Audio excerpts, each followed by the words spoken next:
The hell?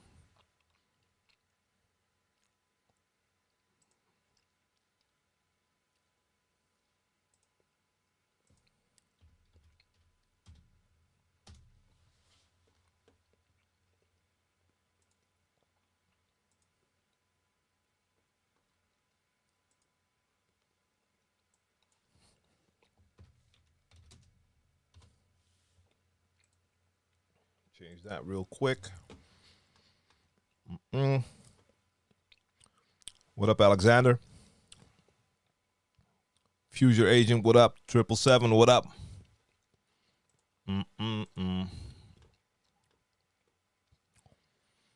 Okay, let's see. Sound check real quick. Chat, can y'all hear me? Should be okay. What up, Garvin? Just let me know in the chat if we have audio.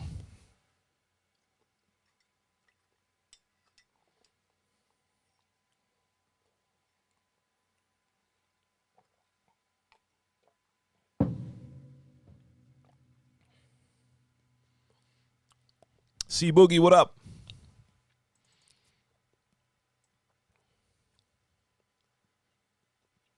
Donovan, what up? Salute, salute, salute. All right, let me just adjust one thing.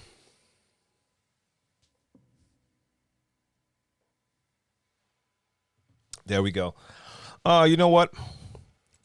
Let me just turn this stream starting thing off. We don't need it. What up, Michael? Yeah, one more thing. Let me get my headphones. I wanna hear myself.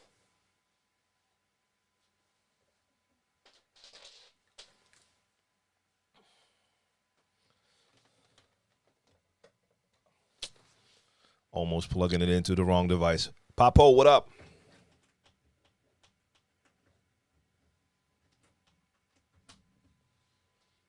Check 1 2, check 1 2, check 1 2. Yeah, there we go. It just feels so much more comfortable when you can hear yourself through headphones, especially when you're talking to a mic.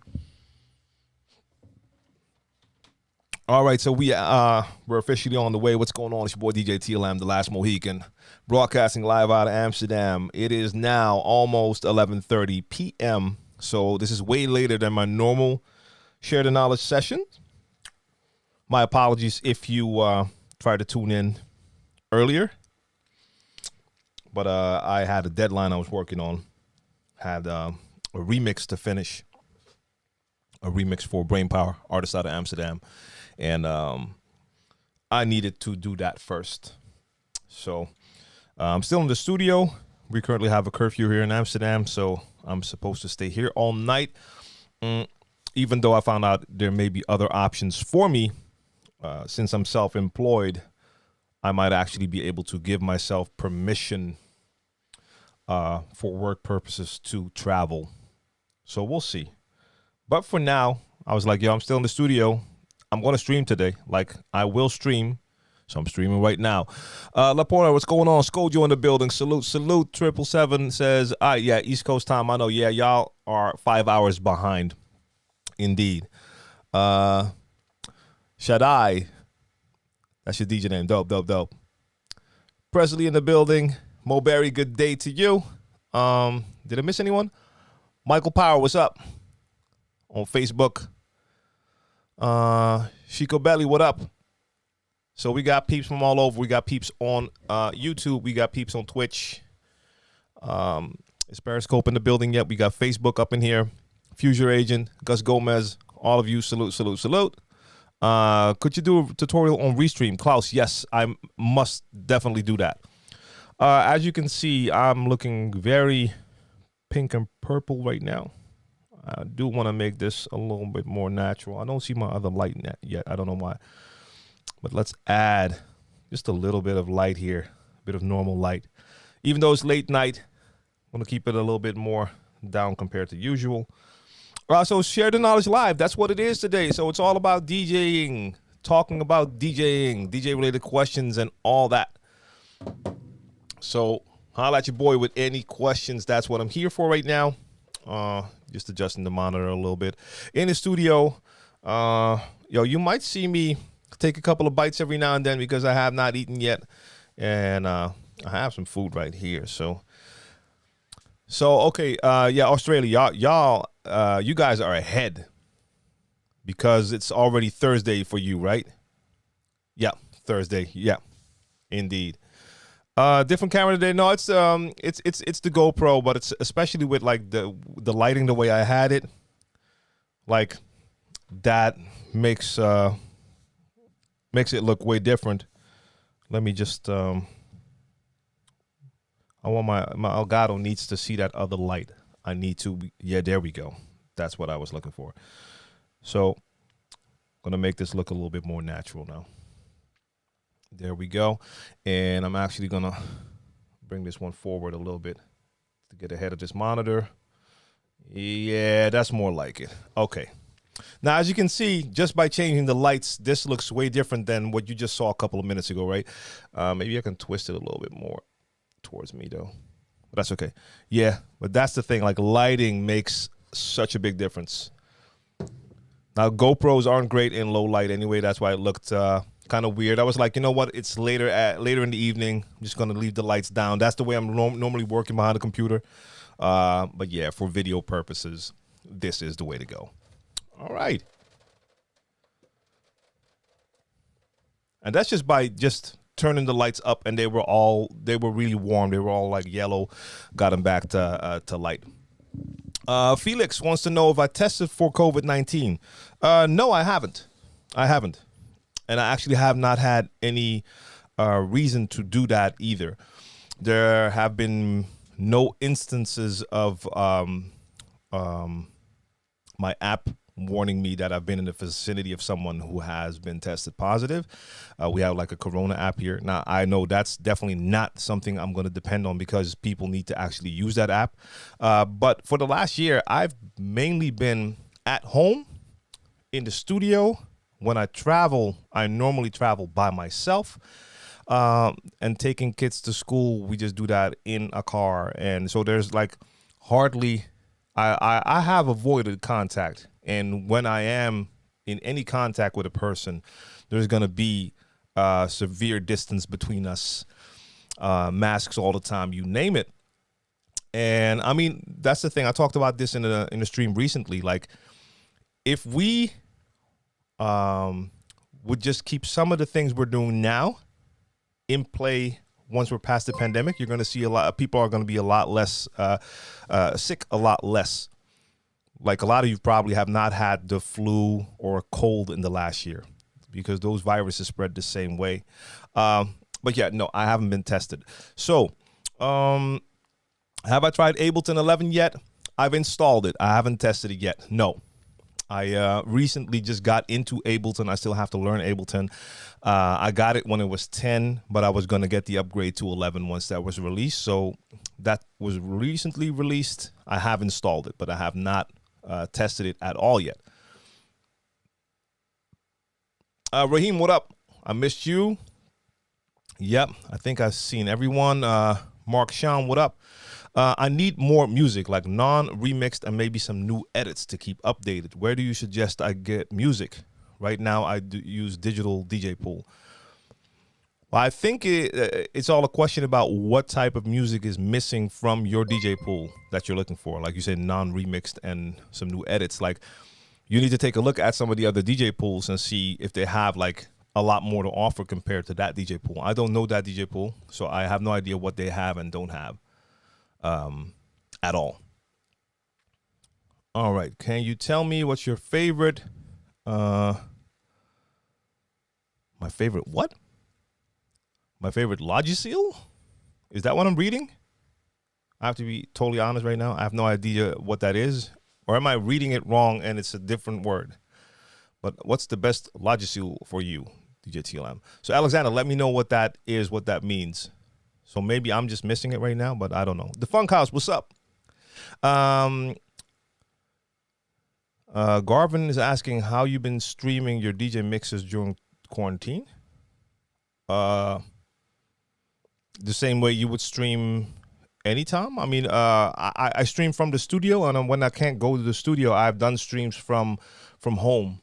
So, I mean, anywhere there's an internet connection, we can make a stream happen. And Sean asked, what video card am I using? I don't use a video. That's not true, of course. I have a GPU in my studio PC, but that does not have a lot of work to do. The computer can handle that easily. But I currently have an RTX 2060 Super in there. And I mean, that can handle streaming just fine. So the video feed is going into my ATEM Mini Pro. That goes into the computer via USB. So that is my capture card, basically. And OBS handles it from there. But I have an RTX 2060 Super in there. I mean, there's way newer cards now. In the last year, a lot happened. But for me, this is perfectly fine for now. Let's see. Hopefully you do a dedicated video on your channel on DMX sometime. What, you mean like a mix for DMX? I mean, would be cool. The only thing is, especially with Mixcloud, I won't be able to do like the audio replay, because Mixcloud won't allow you to play more than, I think, 3 songs from one artist.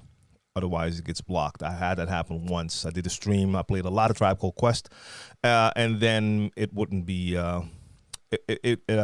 It blocked it for the U.S. So a lot of countries could see it, but the most important one, the U.S., could not see that video.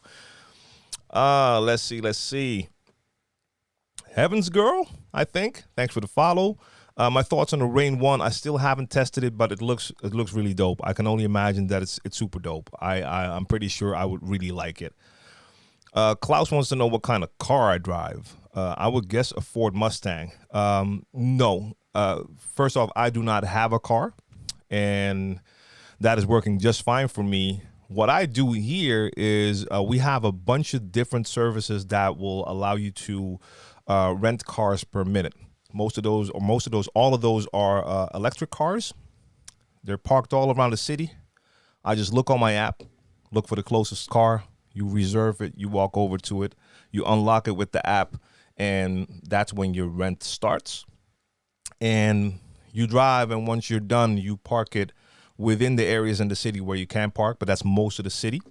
You park, you end the rent, and then you're done.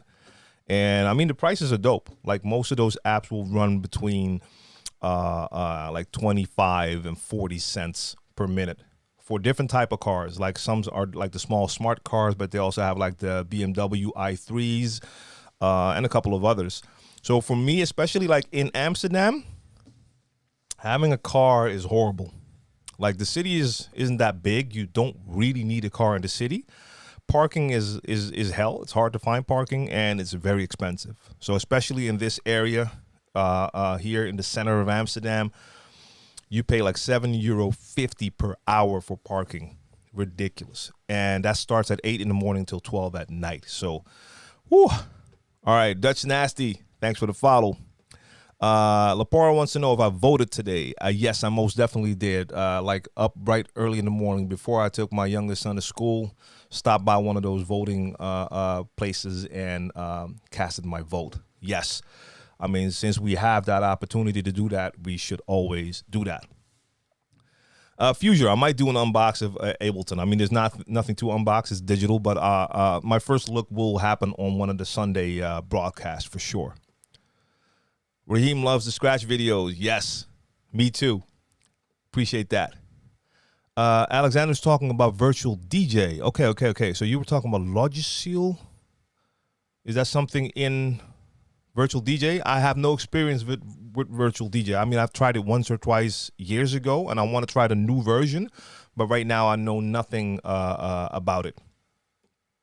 So I don't have anything favored in virtual DJ yet. But I'm definitely going to take a closer look at it because there's a lot you can do with it. Let's see. You think the RP 7000 Mark II is a good replacement for Technics? Yep. Great turntables. I don't have the 7000 Mark II here. I have the 8000 Mark II. But I've seen a lot of great reviews when it comes to that 7000 Mark II.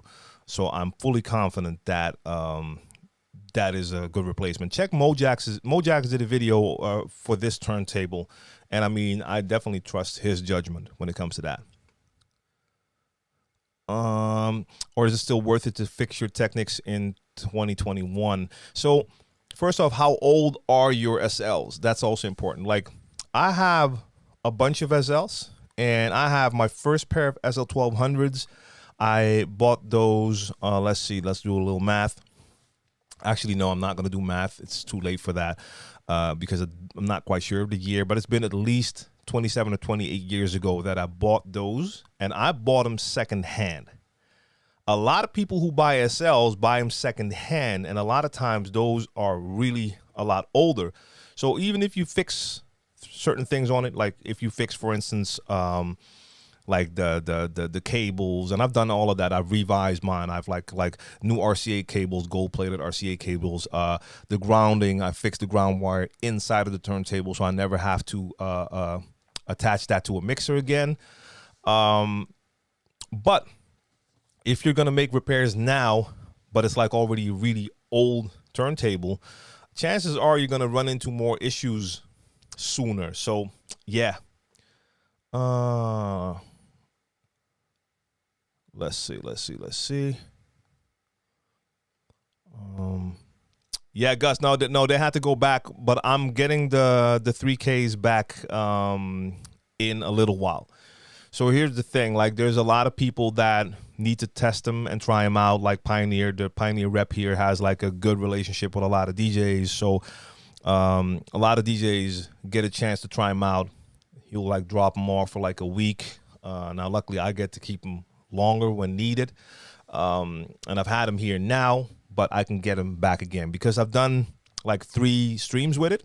Really like them. But I want to do like a full like review video, so I have to take some time to truly check out all of the features. But up until now, I absolutely love those players. They're super dope for workflow. The search feature on that, amazing. I mean, you had the search feature on the 2000, I guess, but it just wasn't as fast as it is on the 3000. And the jog wheel is amazing. That big screen is super. So yeah, they're really dope. They are really dope. Let's see. NVIDIA Broadcast is a great tool to make your camera pop. Yes, I know about it. Honestly, I do not need it for the broadcast I'm actually doing. And the tricky thing for me is to do any type of adjusting to the image in OBS is kind of tricky because I send one feed to the computer through the A10 Mini Pro, but a lot of time that feed is holding 1, 2, 3, sometimes 4 different cameras. All of those cameras have different type of images. So yeah, it's going to be pretty hard to find one setting that's going to make them all look dope. But I definitely need to at least test it one of these times. Sinead Wells, what up? Good to see you again. A lot of familiar names in the chat again. Serato, Virtual DJ, Ableton, what's your favorite? Now, I wouldn't put Ableton in that list. To me, that's not DJ software. I mean, you can use it for performances, for live performances, but it's not like DJ software. Serato is still my number one. Serato, then Record Box DJ, Algorithm DJ, then Tractor. Virtual DJ isn't in the list now because I first need to like really test it before I can put it in a list like that. How long should a radio demo be? Should I do one mix? See Boogie. But a radio demo. So you want to like send it into radio stations to like apply for a job to become one of their the DJs on their roster. I honestly have no experience with that. I've never sent a demo mix to any type of company, so I'm not sure. So are there any DJs in the chat that have done stuff like that, like do radio demos? I know there's plenty of DJs in here who have, or not plenty, but I know there's DJs in the chat right now that have radio experience. But did you get your radio job by applying and like sending a demo? So drop that in the chat if you can. So Gus Gomez, if I'm right, you DJ on the radio as well? You do or you did? Like I said, I don't know a lot of DJs who do radio, but I've never just spoken to any of them to see if they like sent in a demo, and I'm sure that happens a lot. But I have no idea. Like, I think if I just have to guess, and I don't want to guess too much, I'd rather speak about things I know. But if I had to guess, like making a demo, it doesn't have to be like crazy long. So I don't think you need to send them like an hour or 2 hour mix to showcase your ability. But then again, I'm not sure if it's just going to be like sending a mix like I would do a mixtape, or if I would check out if radio DJs do stuff differently. So it's a hard one for me. Yeah, so Gus Gomez already says like he was asked to do it, so no demo. Yeah. Never send a demo. That gets lost in the mail every time. Okay, there you go. So I guess it's better to like first like get a contact at that radio station so that there's a connection. Then it will probably make more sense to see if they're interested in hearing what you do instead of just sending it to stations. Dutch Nasty, what up? You said it's Sean from Facebook. Okay, yep. Dope. Appreciate that. Hey, Damia. Alles goed?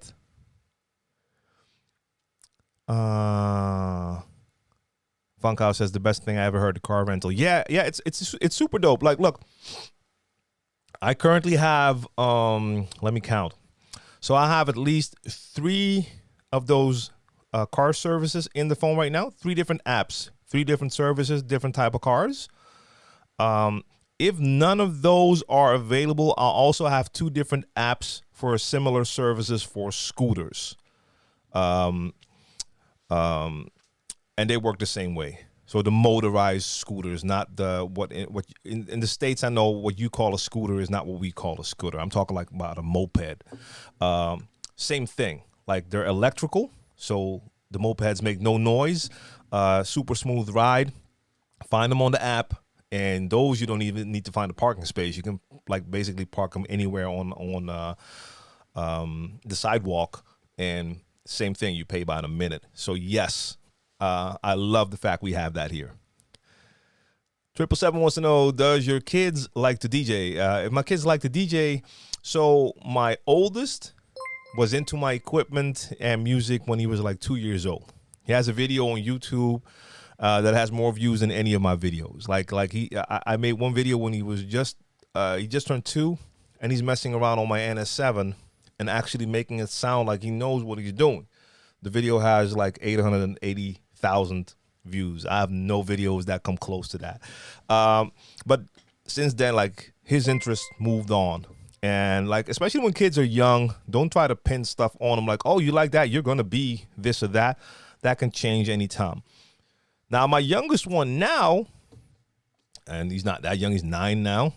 Like, he's making mad beats, and he plays around with the DJ app, the algorithm DJ app, but he uses it more to like make flips of beats he made. So he makes a beat, and then he makes like a flip in algorithm DJ by using all of the effects. And but yeah, he's crazy. He like making mad beats. So who knows? Who knows? I know like I'm gonna get him more gear. Right now he's doing everything on phone apps, but yeah, that's his interest. All about music. All kinds of music too, like a lot of hip hop, but also a lot of dubstep, and he's been like that since he was like 7, playing like mad hardcore dubstep. Crazy. DJ on the 1s and 2s, salute to you. Yeah, like my MK2s are old as well, Papo, like mad old. I mean, they still work fine though, but if I compare like the SLs to newer turntables, I just like the way newer turntables are made a lot better. Like, I have the VL12s right there. So let me just grab one for a sec for the people who haven't seen newer turntables and the difference. Hold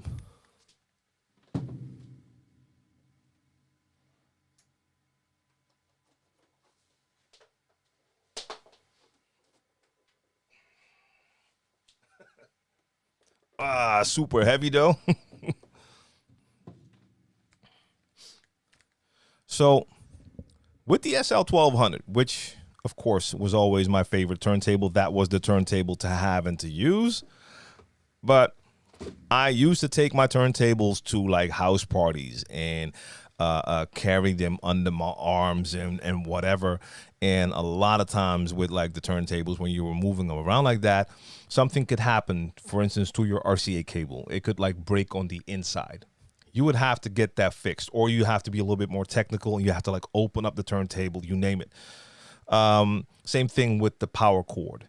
Now, newer turntables, like basically all newer turntables, took care of that issue, and that alone is already big for me. So they will have the RCA cable and power cable will be attached, can be detached from the turntables. So if anything happens to my RCA cable, I can just grab another one. Easy as that. Now, the VL12s took it a step further, because normally like this would be the front of the turntable and all of your connections would be in the back. With the VL12, they thought about DJs like me who have their turntables in the battle position. So the battle position means that you have your turntable set up like this. And we do that because if there's a needle on vinyl, like back in the days, if there was a needle on vinyl, you wanted to make sure that you were scratching here, so you would have the most real estate where you wouldn't touch the needle, compared to having it here. And with this turntable, it's okay. But if it's your left turntable, then you're coming real close to that needle. So we would have them in the battle position like this. With the VL12s, they actually put all of the connections there because they know my turntable is going to be like this.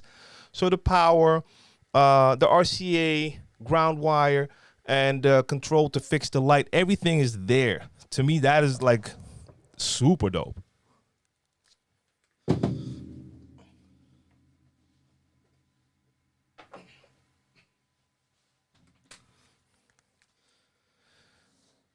All right, let me see what else is going on.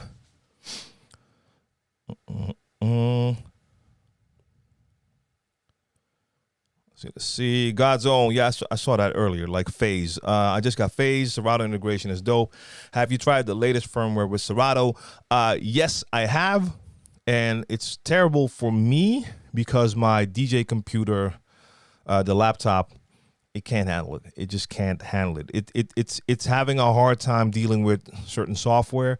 No vest. I just started 28 minutes ago, so I haven't been going for that long. I'm crazy late today. But look, the version before this, like the last stable Serato version with the last version of Phase, worked flawless. Flawless. I installed the new version, new software, new firmware, everything. Yeah. The people who were here for the last Certified Bangers, you may remember what happened with the mad crash that I had. Yeah. Since then, I actually tried to use them today for the remix I was working on. And I had the thing that people sometimes have with Phase that I've never had before, where it was like drifting like crazy. But that was because of the laptop. I know it's not the software because I tried it on the studio computer. And then I could get the Serato integration and the wireless connection to work easily. No problem. So yes, I've tried it, but I can't use it for my sets yet. Or I would have to do all the music from the studio computer while I'm streaming from it. It's possible, but then I have to get like a long HDMI cable, put like a computer monitor in front of my DJ set to see what I'm looking for. Yeah, but it works. It works. But for now, I need to go back to the last stable version of Serato and actually go back to firmware 5 on Phase if I want to be sure it's going to be smooth. Presley wants to know if you have experienced any issues with Beat Source. No, not yet. I mean, a couple of months ago, I was doing a live stream and I wanted to showcase Beat Source, and I had like issues with the website, and I think that was something that they were working on a server. And one time I had like an internet issue, so that's not Beat Source's fault. But I've done like multiple streams playing for hours with nothing else but Beat Source music, and Had no issues there, even with the old laptop. Is it still necessary in the Netherlands to have a DJ pool subscription? I mean, it was never necessary. It's just a great feature. I mean, compared to like buying all of your music, DJ pool is incredible. If you're going to get your music through other sources, yeah, you could do that as well if you are confident that the quality is going to be okay. So we're not talking about YouTube rips, but there are other ways to get music. But I mean, to me, it is one of the easiest ways to get access to a lot of new music as a DJ for a great price. Like paying like $30 a month. That used to be 2 12-inches for me. And I would buy stuff double. So that's 1 or 2 songs. Now I can download whatever I want to from a DJ pool for that money. So that's crazy. Harry, DJ Harry, what up? Do you think Pioneer will bring out new controllers, or do you think they have hit their limit with controllers and features and combos? No, I'm pretty sure they'll do more. As you see with Pioneer, a lot of times they will come with a newer version, and they'll slightly update features a lot of times, and then every now and then they'll like release a totally new device like they did with the Flex 6 recently. But that is, of course, like a mid-tier. If you're coming from a 400, a 200, or 400, then the Flex 6 will be a nice option if you don't have the bucks to go to 1,000, for instance, to the DDJ 1000. We have the DDJ 1000 and the SRT version, and they've been around for 2 years, maybe 3. I mean, the normal version, probably 3. The SRT version, like 2 years ago, year and a half, something like that. I don't know.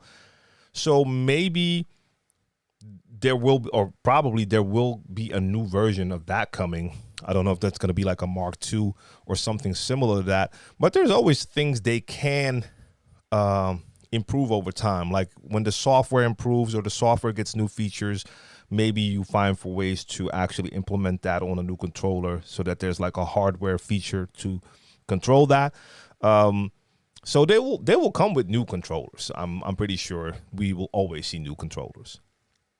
Oh, Vinyl Richie, Pioneer will always release new controllers. Yeah. DJ High Five, salute to you. Thanks for the follow. Mulberry, I'm trying to stream with my new iPad. Yeah, you can. I mean, let's be honest. We can stream from anything. We can just stream straight from the phone. From an iPad, it's all possible.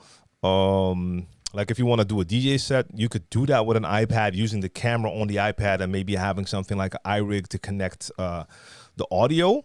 I mean, there's plenty of possibilities for sure. THM says Serato all the way. Skojo is a Serato slut. Klaus has the Reloop 8000 Mark I and Technics. Technics are better turntable. They're built like a tank, but have no features. So that's also a thing. Like for a lot of people, you will get used to newer turntables having more features now, especially like with the 8000 Mark II that I have here. Like that is so feature heavy, it's ridiculous.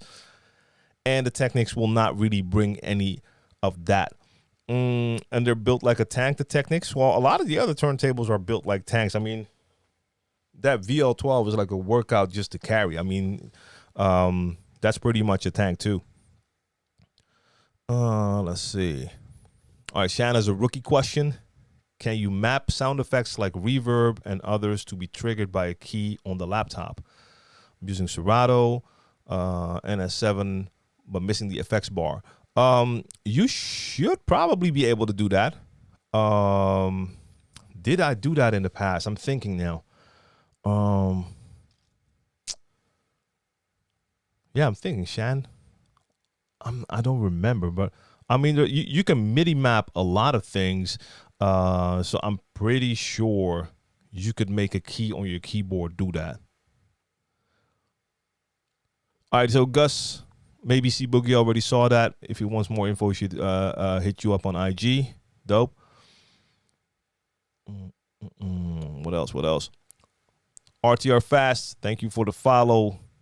DJ Iv or IV, salute to you. Ravi, what up, yo, bro? Is old school 80s R&B hard to mix?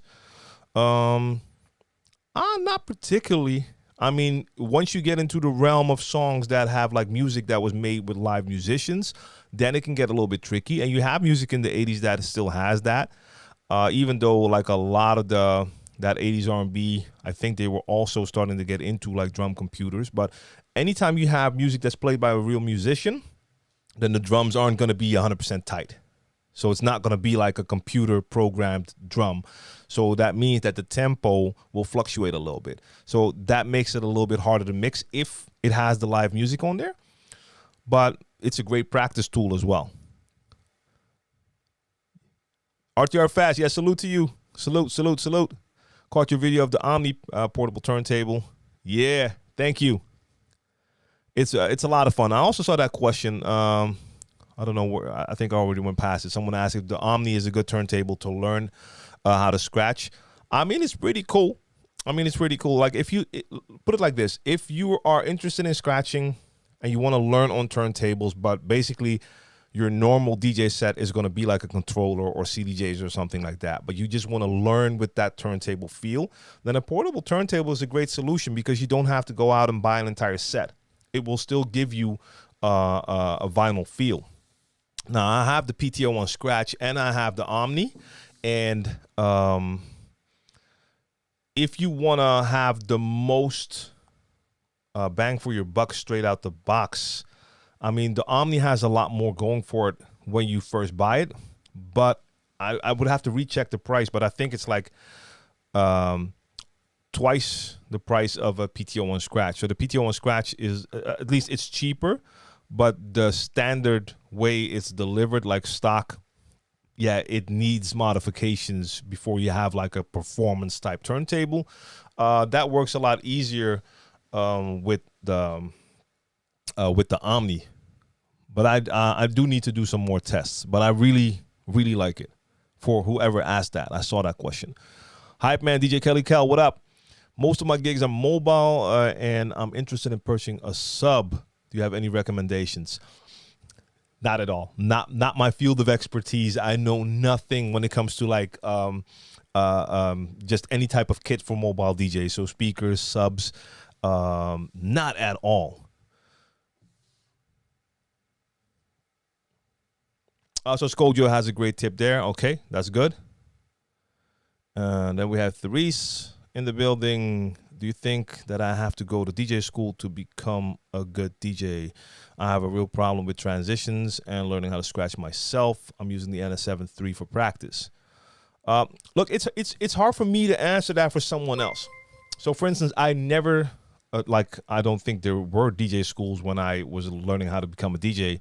So I had no DJ school and no mentor, tutor, or whatever. I had to teach myself. Now, luckily, I had a good ear and a sense of rhythm because I used to drum before I started to DJ.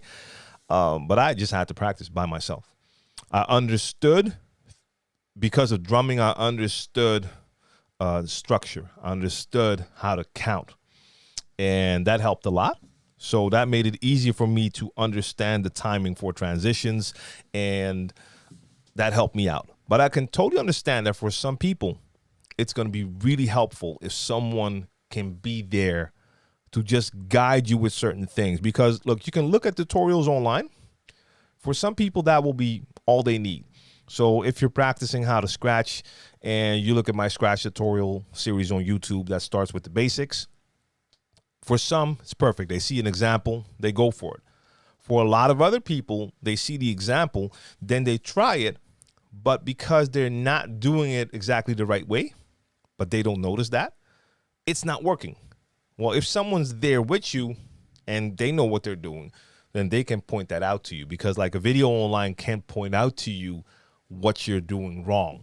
So maybe for you, it is helpful. Now, a lot of DJ schools also will have probably like a 1-day pass, or like that you do like one session first, and you could see if you think it's going to be helpful for you. So some people need it. Some people it can help. Some people just don't need it at all. The boy, what up? The LED ring, yeah, on the VL12, no doubt. Mark Sean Brown wants to know, where should I get music from? Wait a minute, did I already see that question? No. Where should I get music from? I use Digital DJ. They don't have the original tracks. What do you mean with original tracks? So they only have like remixes? So I don't know what type of music you are looking for, like genre-wise. Now, of course, I have to always just mention my brothers at DJ City, so you could take a look, see what they have, if they have what you're looking for. Okay, Isa asked a question about the Omni. Got you.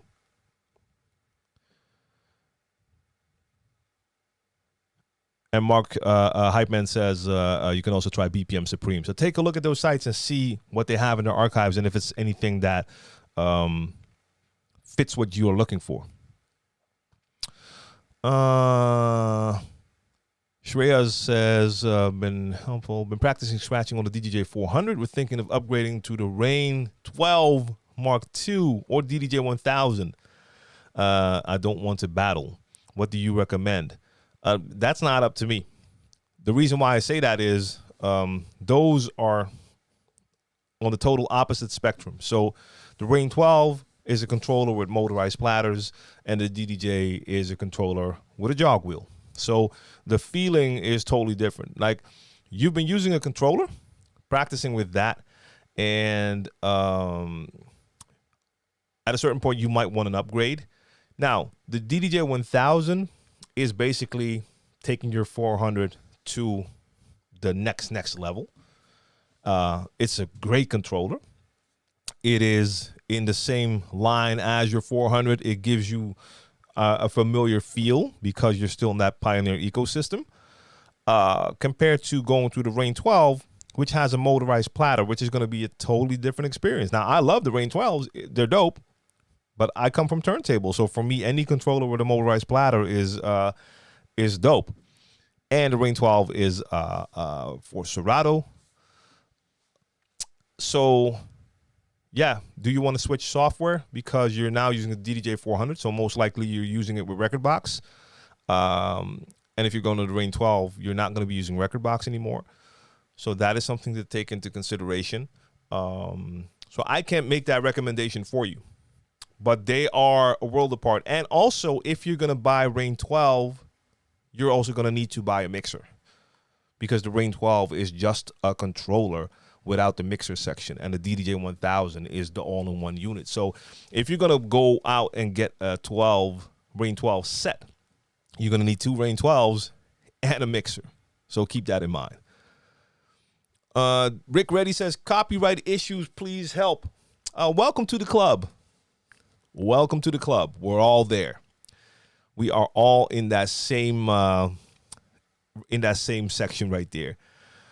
So Redbeard, you got the PTO on. Yeah. I mean, I really like it too. But the thing is, I mean, it does need some modifications to really become usable. Like, especially if you have it in stock condition like mine still is. I had to leave the modifications for a later date just to save money now. But the fact that you don't have the fader, but you have the little click switch. And yes, you can scratch with it, but it's not the same thing as like a real fader. The platter is kind of flimsy. Those things need to be updated. And I've seen plenty of modifications that look super dope, and I want to do that one day. But right now I just can't yet. But having a portable turntable, whichever one it is a lot of fun to have around the house to take with you on the road. Really dope. Mendes Graphics, salute, all the way from LA. Scojo says, okay, we saw that. Keon Worldwide. Yeah, I saw the raid. I didn't see it was Keon Worldwide. So salute to you and the raiders. Welcome. Let's see.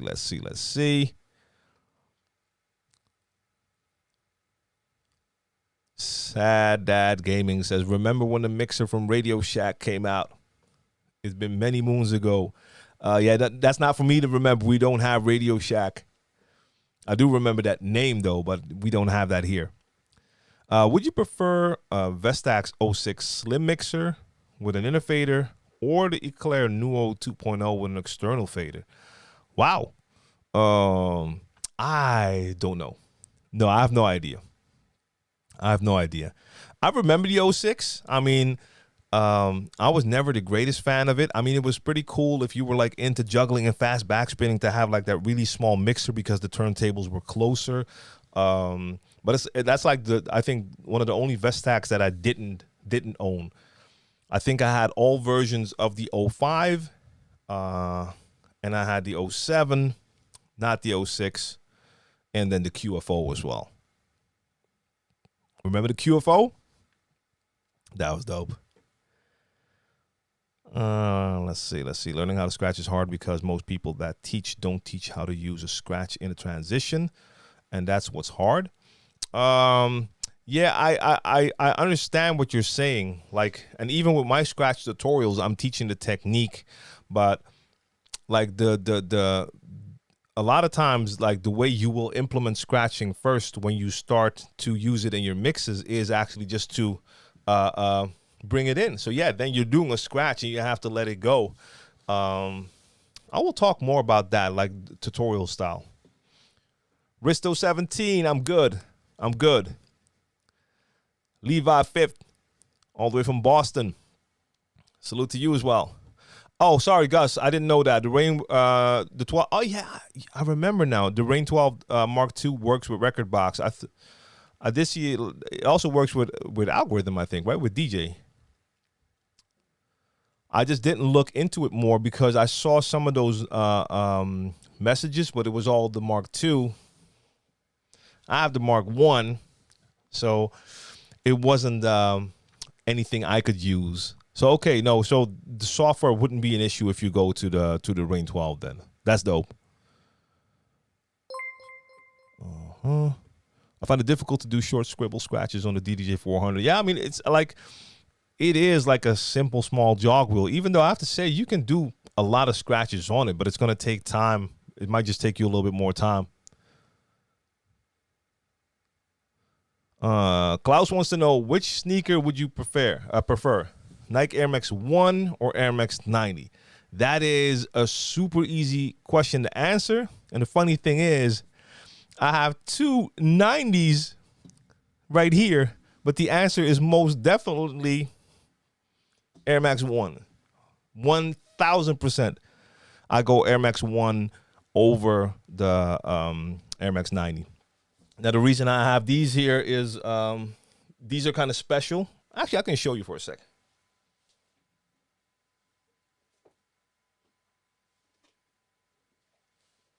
This one just had to be here. I mean, yellow is my color. And these like have like custom. They have like, I don't know if you can see that, but they have like the name right there. But yellow is the name. Yeah, you can see they're worn. I wear all my stuff.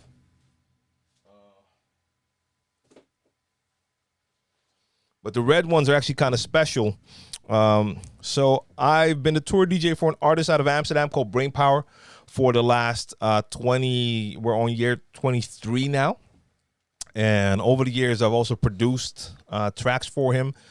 At a certain point, he released a double album called Hart. And basically, heart with a T is heart, translation. And hart met D with a D translates to hard. So heart and hard. And he had a custom, this is a collab with Nike, a custom, this one says, oh, sorry, Brainpower, not the way you normally write it, but, and this one has, sorry, twist, heart. And the other one has heart with a D on there.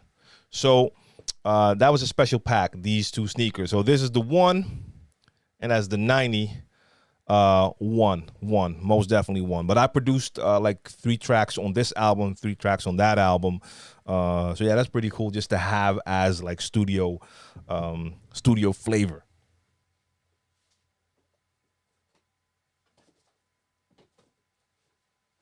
And if we're on sneakers, I got to do this too, man. The 808, the special Puma is the 808 edition. Saw these I fell in love straight away. Love these. All right. When did this turn into a sneaker show? All right. Let's see. JH Dance, did I see you? Yeah, I saw you already. Olaki 8, what's going on? Salute.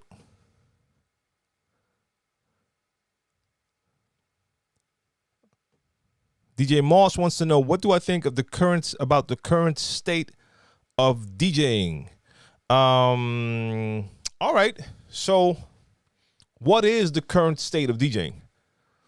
Let's talk about that. What is the current state of DJing? Because now, especially now in the last year, the current state of DJing is that most DJs around the globe haven't had any gigs or hardly any gigs, and most of us are streaming. So that is our current state right now, and we'll have to see where it actually goes when things start to open up worldwide, if we're straight back to where we were, or if it's going to be different. But in what way would you say, what's the current state of DJing? So for you and anyone in the chat, what is the current state of DJing? And JH Dance is actually Jules, or is it Jules? Or Jules? Could be many type of names.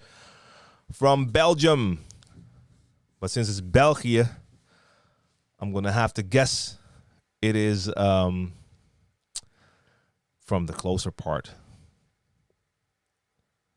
En dan kan je me zo ook verstaan als het goed is.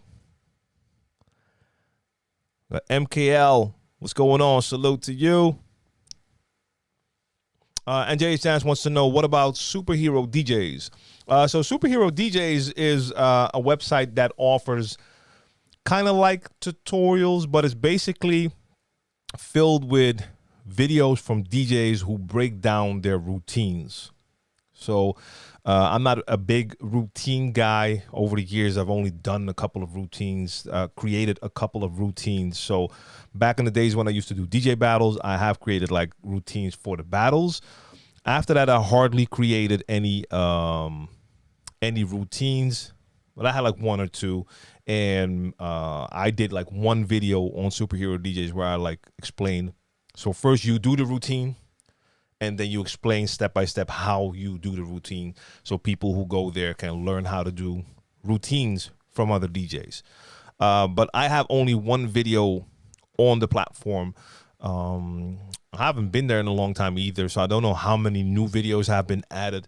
But that's only interesting if you're like, first off, you already should know how to DJ if you're checking that out, because you don't want to not know how to DJ and try to do routines. That's not a good option. So it's for some people. Chris Gibson, salute. DJ Gip. We got, I wanted to say Laurent, but it's probably Laurent. Or is it Laurent? Could be both, but hello to you.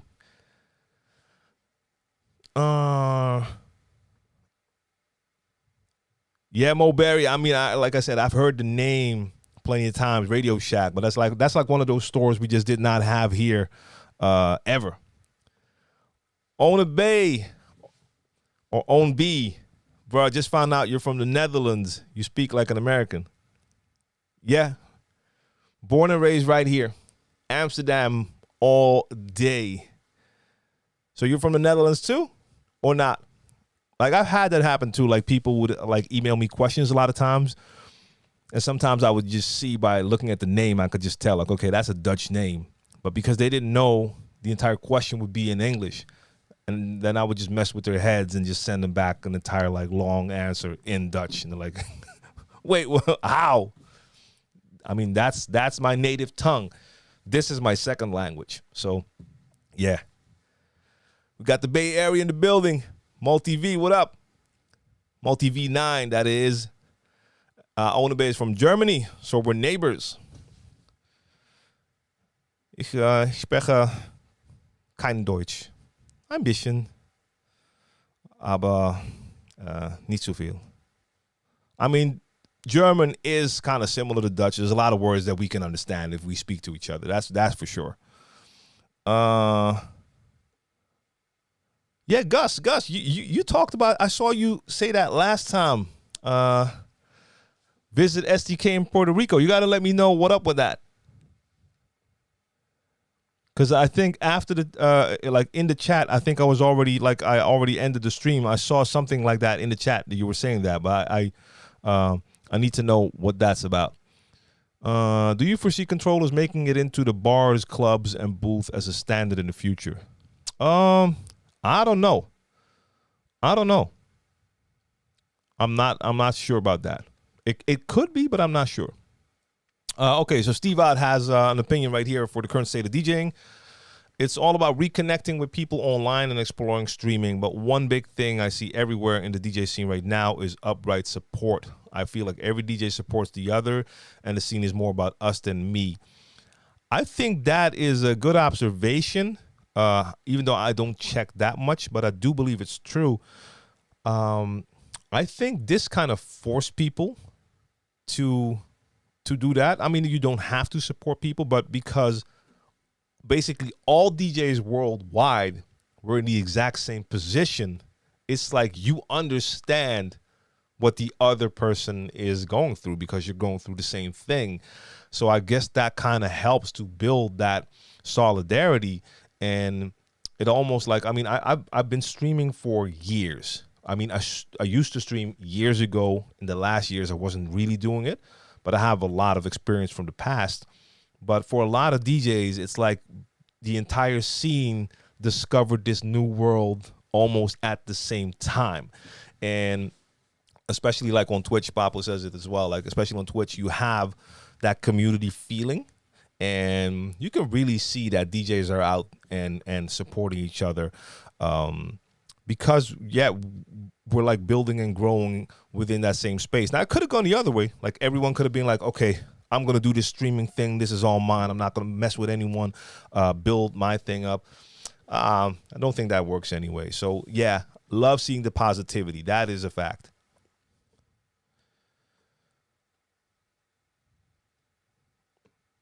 Do you change how you mix, whether transitioning quickly or long? Both songs are playing based on the genre. No, not really genre. For me, it's more about the current vibe. So if I'm doing an event, it's about the vibe. If I'm in the warm-up vibe, I'll be playing songs longer because there's no need to rush a song because that also gives off the wrong type of energy. Not wrong, but you're basically going to a higher energy level than you should be. So even if the songs are kind of mellow, if you start to mix them real fast, you are kind of building the vibe maybe a little bit too fast. So in the warm-up, I'll take my time. I'll give the tracks like at least 2 verses instead of like when I'm playing later. A lot of times it's going to be like 1 verse and a hook and I'm out. Some DJs even go way faster than that, which makes no sense to me. But I see DJs do that too, like play tracks for like 20 seconds. I don't understand, but it happens a lot. So that is more how I judge that. But it depends on what kind of music you play. Like I do mostly hip hop, R&B, dancehall, new jack swing. Those genres are not really genres that are made for like long transitions. If you want to do long transitions, you will have to like loop a track or bring in instrumentals because a lot of times the structure will be, it may start with a beat, then you're going to get like a verse and then a chorus and then a verse and a chorus. And those choruses, those hooks are a lot of times 8 bars or less. So you don't have a lot of time for transitions. Now, compare that to house DJs, and it really depends on the genre within house. So let me not generalize everything in one thing. But I mean, I used to work with house DJs. I used to work in a record store. And like one of my colleagues was a house DJ. And if he had a gig that night, he would bring his records to the store. And from there, he would go on. And he would come in with like 1 record bag. I was like, wait, are those your records for the gig? Yeah. Like a small stack. But in the genre he was playing, you would play that song for like minutes and minutes. And then you would do a transition that could also be like a minute or 2 minutes before you get to the next song. And then that song has an extremely long build-up. And it's not like the EDM build-up drop situation. It's a totally different type of vibe. Long blends. So that is part of that genre.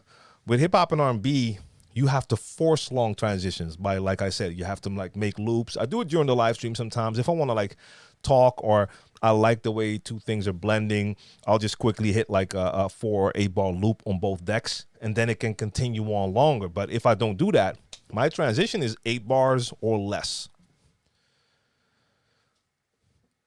Amsterdam is on my bucket list for many reasons. Yeah, I mean, I'm biased, of course, but I love my city, 1,000%. So Chris, for you as well, like I think the Rain one is really cool, but I haven't tried it. But just by knowing the tech that's in there and seeing what people can do with it, yeah, I think it's a dope device. What else is here? My current state of DJing, Papo says, no more bar gigs, no mobile gigs, out here working from home for a company now, doing construction on the side, got to eat. Yeah, man, I mean, that's what it is, and that's what it is for a lot of DJs. Like that's why I said, like, for judging the current state, really currently right now, for a lot of DJs, it's just like no gigs. Felix, what up? Todd, what up? Like, I've said this before. Like, I've been lucky enough that I built something outside of just doing gigs with all the content I've been creating for years that has kind of like laid the foundation for my other revenue streams now, like making video content for companies and stuff like that, earning a little bit off YouTube, but that's not really a lot right now, especially if I'm like the mix streams, they don't make any money. And we'll get back to the copyright thing. I saw that too. But I was lucky enough to have that because that can always continue. I can always make content, produce video content, upload content. But besides that, like gigs, yeah, it's been a long time. Oh, Gus, okay. I'll check that. Oh, wait, didn't I see that already? Hold up. Yes, I'm checking my DMs right now while I'm in the live stream. I remember now. Yeah, but yo, it's a steakhouse. Then I that alone, the name and being a steakhouse is enough for me to have to go there. I mean, I would definitely want to go there anyway. Like Puerto Rico, I haven't been there yet. So, someone said Amsterdam is on the bucket list. I mean, I have a lot of places that are on my bucket list for sure. Levi wants to know, do you have a favorite cartridge that you tried in place of the Shure M447s? Yeah, basically, when I was using the 447s, I also used Ortofon needles from time to time, and I basically just stayed there. I'm still on the Ortofon S120s, and before that, I had the Qbert editions. So that's basically been my go-to, and pretty sure I'm gonna try out their new vinyl line, the VNL line of cartridges and needles that they just released. So I should be getting my hands on those pretty soon. And that might be a proper replacement for it as well.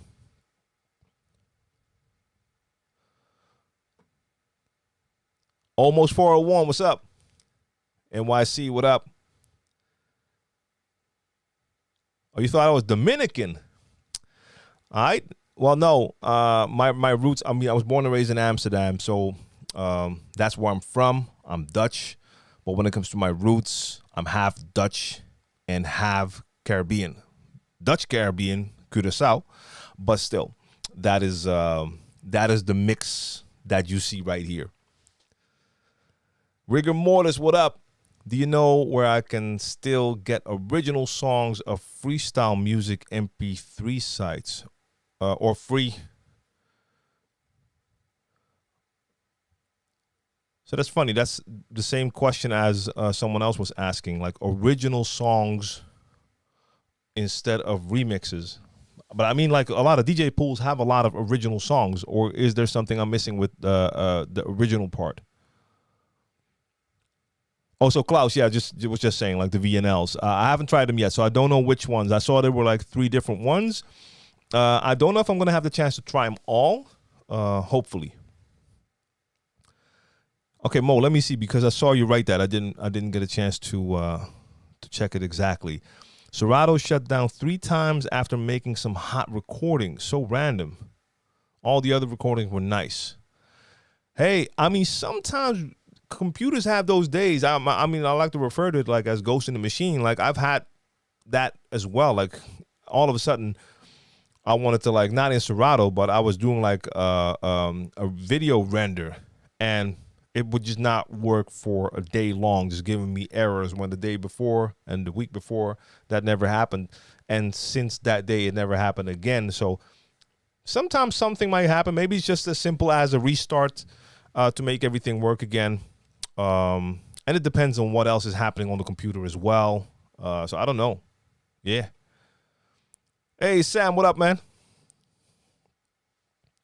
Do you ever incorporate old school dance music into your sets? How can a DJ make sure they practice the right techniques? Old school dance music. Are we talking like old school house, as in dance music? I mean, I can put it like this: like my bread and butter is hip hop R&B, and then you throw in like dancehall, New Jack Swing, which is basically just R&B. And from there, I have my little trips that I take to UK Garage or some electro and dubstep, you name it. I like a lot of different things, of course, soul funk as well. So there's been certain parties where I used to play, and at those parties, it was just like you could do whatever. So, of course, the main thing was hip-hop R&B, but I could take it from there to wherever. Anything would go. Now, once you get into that vibe, then yes, then I would do anything, whatever would fit the vibe, and that could be all types of genres. How can a DJ make sure they're practicing the right techniques? I think okay, but then you say many practice the wrong techniques over time. I don't know, what is the right technique, what is the wrong technique? I mean, if you're practicing a technique but you're not practicing it the right way, then you're learning something wrong. But how to make sure they're practicing the right techniques? I mean, I think if you're looking to practice, you have to make sure you stay sharp, that you do practice from time to time, and especially when you're practicing, work on the skills that are currently not up to par. I think that is what you will focus on. So if you're, for instance, like Gus Gomez mentioned, like, you know how to mix, you know how to do all that stuff, but you're still having a hard time to like scratch in a new song for a transition. So you know how to do your baby scratch, but dropping at the right moment for a transition is still giving you a hard time, then that is what you should focus on and practice at that time. DJ Marked, what up? There are bar gigs here in my city, but the people aren't being safe, so I'm willing to go back and DJ out in bars. Yeah, I feel you. Like in certain places, they will open up, but a lot of times the first people to go there are people who, during this whole pandemic, have been like, hey, man, there's nothing to worry about, and you know they're not going to be safe. I've seen DJs post like stuff that they were doing, like DJing at a private party, and they were inside like a tent, so like a party tent. So it's basically, let's say like it's 2 times or 3 times a space like this, and the people are within that tent, and he was DJing there, and the people were like doing circles around his DJ set, no masks anywhere, and you're in basically a closed off area. I was like, that's like asking for it, bro. So yeah, I mean, especially depending on where you live, in certain areas the vaccinations are going pretty well, so giving it a little bit more time is probably the right thing to do. So Sam, the drift issue and phase, I've never had that issue, and a lot of people used to have that issue. The only time I had it now was when I just updated everything to the new version of phase and the beta version Serato, and I tried that on the old DJ laptop I'm using. And with drift, what it basically means is if I load a song or load like trigger a cue point at 12 o'clock, and I scratch that cue point and let it scratch that sound and I let it go, if I bring it back, the sound isn't there anymore, but it's shifted a bit. So that's basically that the cue is drifting away from where you actually left it, which is that if that normally happens is very annoying. But I normally never have that issue with phase. But with the old laptop and the new beta versions, it can't handle it. And that's the first time I experienced that. But I blame that more on the laptop than on Phase or Serato. Gio, what up? You said sometimes with house, the DJ will play different mixes of the same song, one after the other. The audience seem to dig it. I mean, I've done that with hip hop and R&B as well. Like play the original version, and after one verse and hook, after the hook is done, I'll make the transition, and then the second verse is not the original version, but the remix version. Yeah. Felix wants to know, how do you like reggae? I like reggae. I mean, it's not something that I play during a lot of gigs. But if it fits the moment, like throwing in a reggae tune from now and every now and then is definitely dope. Even though like some of the stuff I like to listen to is not really for the clubs, or it has to be like a hit. Then it doesn't matter how slow or fast it is, and it can still work. But I mean, if I get into some Prince Farai in the club, then I mean, that's the end of the party. As for gigs, Gio wants to know, people who view our streams really give us energy with emojis that they keep me going. I mean, that's the thing. Like streaming can give you that interaction. Now, of course, for a lot of DJs, if you're going to start streaming now, chances are you won't have any audience at first. Or if you have like a lot of homies and you don't get to see each other a lot, you make sure that at least they are there, and then basically you still have a little bit of interaction. They can give you feedback, and they know each other, so they can get busy in the chat, and you can still create a vibe. So I'm lucky enough that I have an audience, so I was able to grow a little bit faster for instance, on Twitch. And that helps. And I have, of course, the YouTube audience. So if I stream on this channel, the chat will be there. Now, for the people that are here now, if you watch me on YouTube, I've been mentioning this for the last 2 weeks now. If you want to see my mix live streams on YouTube, you have to make sure you subscribe to my old channel, DJ TLM. So youtube.com/DJ TLM. I stream mixes on that old channel. So on the channel that you're watching now, DJ TLM TV, I'll only do like the educational stuff here, but no streams, no copyright stuff here. So my mix streams are on Mixcloud, Twitch, Periscope, and on my other YouTube channel. So youtube.com/DJ TLM. So subscribe to that one if you want to see my streams. I'll be back here with a stream this Friday, by the way, Certified Bangers. So you can check that out on YouTube as well. Now, before I continue here, someone in the beginning talked about copyright. Look, the copyright thing is just something every DJ has to deal with. And to be honest, sometimes I see stuff that is kind of confusing, so to say. And I get this question a lot. Like people will ask me like, hey, how come I can see this DJ and they're streaming all the time and their videos stay up? With certain DJs, I'm like, I don't know. Maybe they do have some kind of way to get connected and get their channel like whitelisted. Labels can. I know they don't do it a lot. Smaller labels do it sometimes. A label can whitelist a particular channel on, for instance, YouTube, meaning that they authorize that channel to play their music, so they won't get hit with the content ID system because their channel's been white flagged. But I mean, I deal with the copyright all the time. On Twitch, as soon as I do my mix, after I do my mix, half of the stream or 3/4 of that stream has been muted due to copyright. YouTube, the same thing. I do it on my old channel now. After the stream is done, I'll get like 50 to 60 emails talking about copyright. And it's normally not an issue if on YouTube you get like an email that says, hey, we identified a song. There's a copyright claim. You don't have to do anything. And the only thing that happens is they're going to monetize your video. So your video can stay on, and that's perfectly fine. And I don't mind. I don't have to monetize that video. They can make money off that video. I'm cool with that. The problem is there's also certain labels that for certain artists, they don't allow you to leave your stream up. Jay-Z is one, and it's not him. It's UMG. That's Universal. I've had 2 different streams now on YouTube that I had like really 50 emails. Copyright, copyright, copyright, copyright, copyright. All those are okay. And then one that says blocked. Like, okay.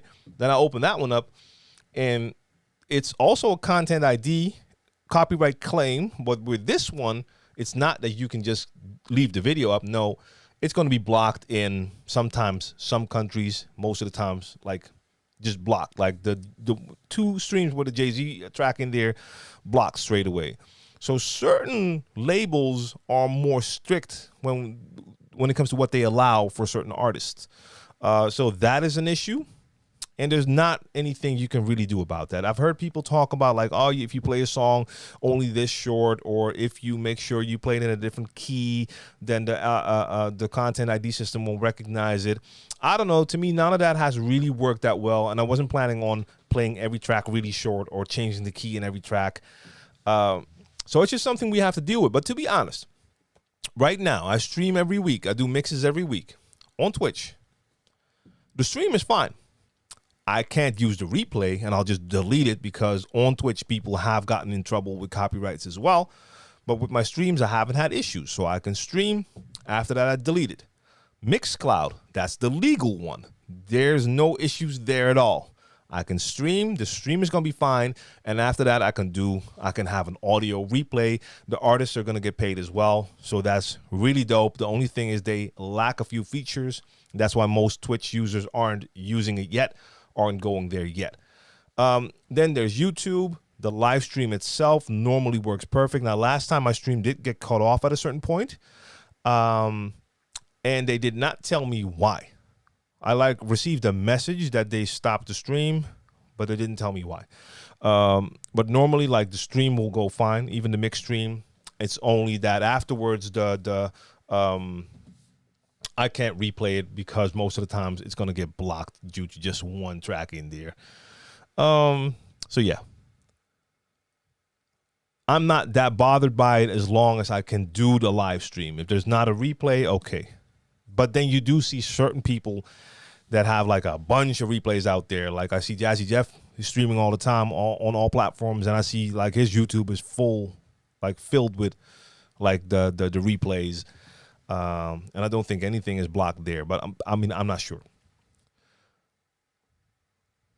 So DJ Moss says the current state of DJing forced a lot of us to break out of our comfort zone.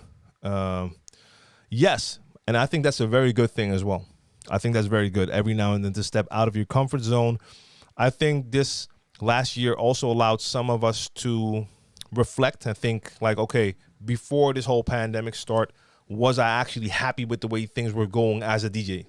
Even if you had a lot of gigs, were you really happy with that, or were you just going through the motions and not really feeling it anymore? This is basically a reset, and it also gives certain people the option to say like, hey, I'm going to continue DJing, but from now on, I'm going to do things this way, or I'm going to really go more with my own feeling, or I've learned a couple of new skills, I'm going to add that. So yes, and stepping out of your comfort zone is something that can help you grow as well. Chris from France. Dope. That's always dope to hear. Yeah, man. Which mixer do you prefer, the S7 or S11? S11. Scream. 100%. That's it. Big Lou. But I have a S7 and an S11 here, but they're both not mine. So they both will be leaving the house. But if I would have to get one, it will be the S11. Yeah. Darcy says, yeah, that's on Twitch. That's the replay. So, okay, that happens on Twitch to all of us, I guess. But I don't think he has a lot of issues with his replays on YouTube. Like I do see a lot of videos of him on YouTube still. But I think, yeah, so with Twitch, it will happen to like all of us, I guess, with the replay. But the live stream itself, no issues with that.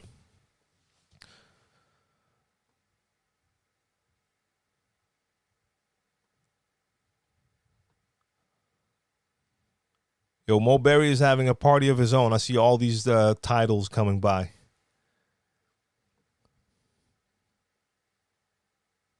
Oh, scratching, not rushing. Sam, I got you. Yeah.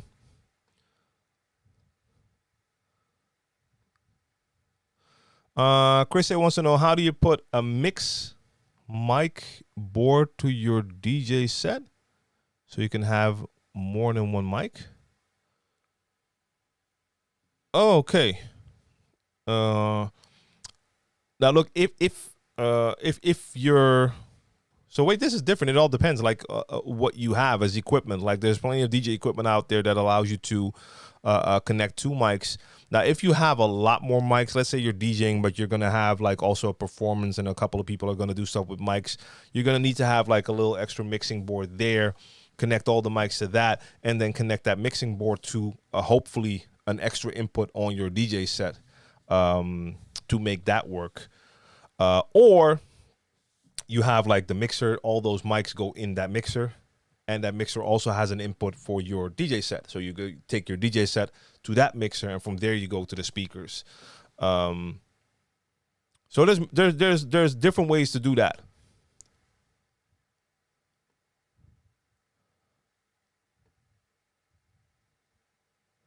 Okay, Mo, I got you.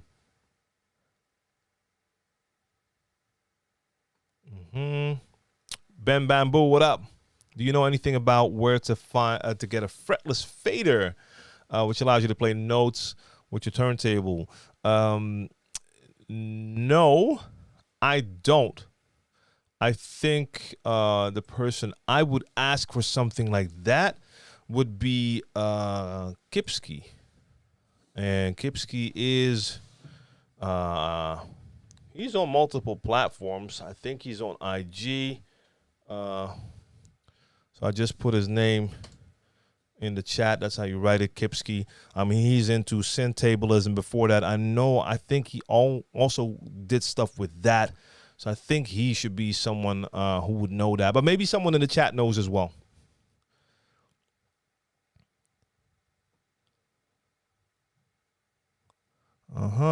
Steve, what up? Steve Bowers. I connected my Pioneer PLX, but I'm still getting timecode noise coming from the timecode vinyl itself. But the music from the speakers are good. Yeah, so yeah, if you have a needle on your timecode, you're gonna hear that that beep still, not through the speakers, right? But you still hear it if you're right next to the turntable. But as long as it's not coming from the speakers and you just hear your music, there's nothing to worry about. Midnight, how to transition from controller to a CDJ. They both basically do the same thing. I mean, that's the thing with DJ equipment. It does the same thing.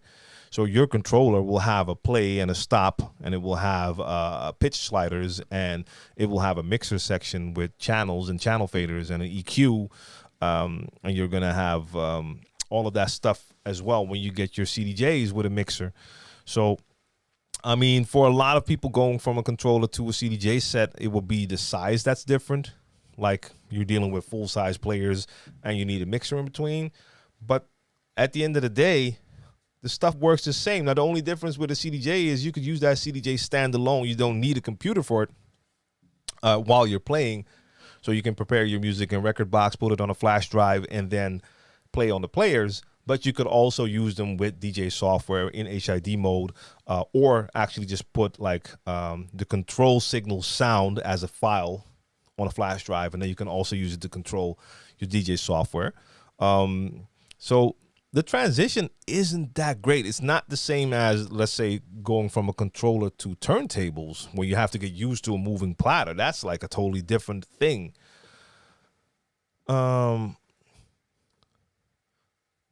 Felix J, what up? 2020 is the worst year last year. It's bad. I mean, a lot of people were calling it that. I would have to go back through the years to see if that is actually the case. I mean, it's pretty crazy, the situation, especially it being global. Financially for people, it's been rough. And of course, for the people who lost people, it's rough.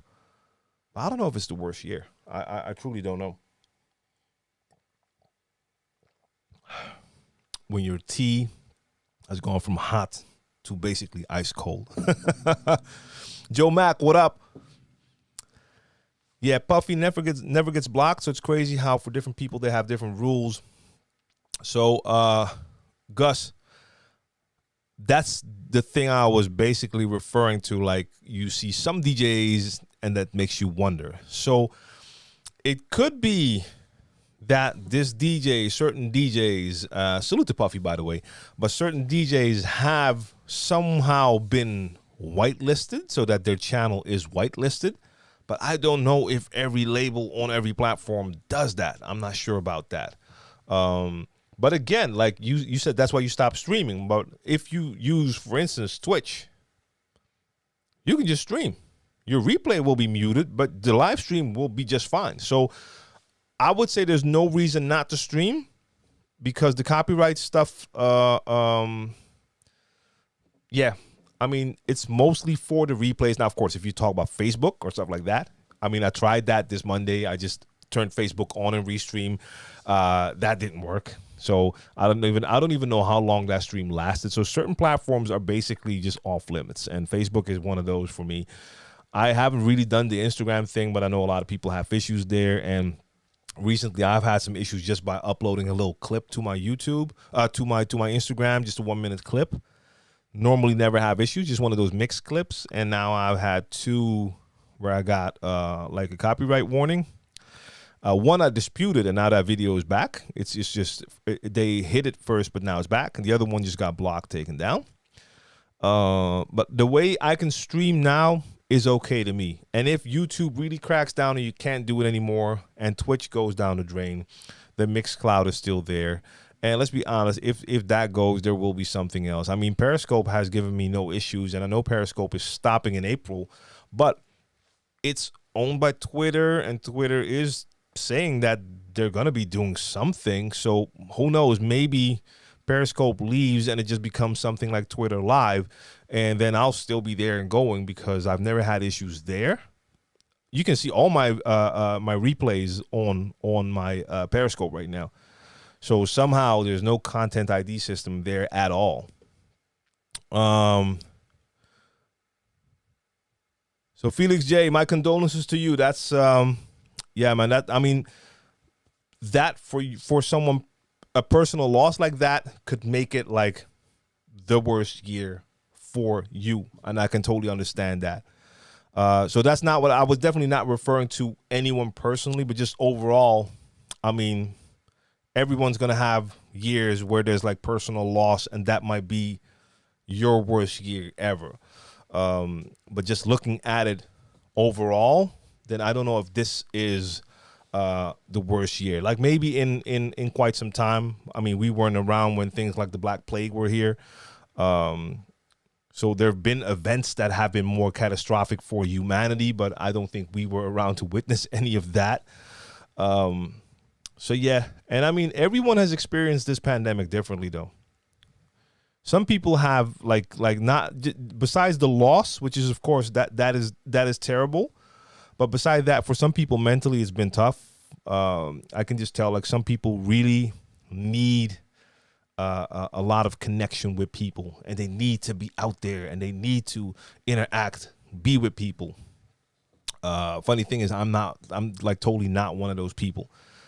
I'm somehow introverted, and I'm also an extrovert at the same time. I mean, I love playing in public, DJing, stuff like that.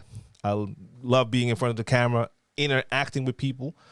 I like socially interacting with people in person, but I'm perfectly fine to be by myself for very long times as well. And I really get my vibe and energy back when I'm by myself. So crazy thing is, that's like one of the things that has not bothered me mentally in this last year. Like, oh, I can't go to places, I can't shop, I can't go out.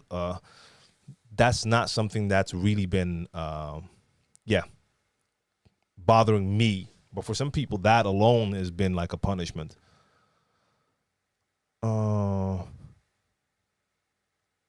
Dylan from Wales, what up, man?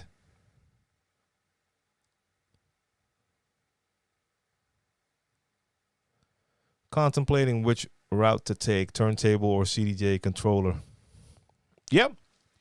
That's a big difference. So you really have to contemplate and figure out what's going to be right for you. Hey, DJ Six, what's going on? Welcome to the very, very, very late edition. So for the people who tune in later, like normally my STK live, I do that like at, it used to be 7 p.m. in Amsterdam, and I wanted to move that actually a little bit earlier to 6 p.m. And today I went the total opposite route, and it was like really late. So yes, it's a totally different time, but we've been live for an hour and a half now because I was going to stream today, but I had to postpone at least for a couple of hours because I was working on a remix for Brainpower, and this was kind of a deadline situation. So I wanted to make sure I had to just finish that first instead of doing a stream. I might be busy for a couple of hours, and then I still have to finish that. That's not the good way to go about that.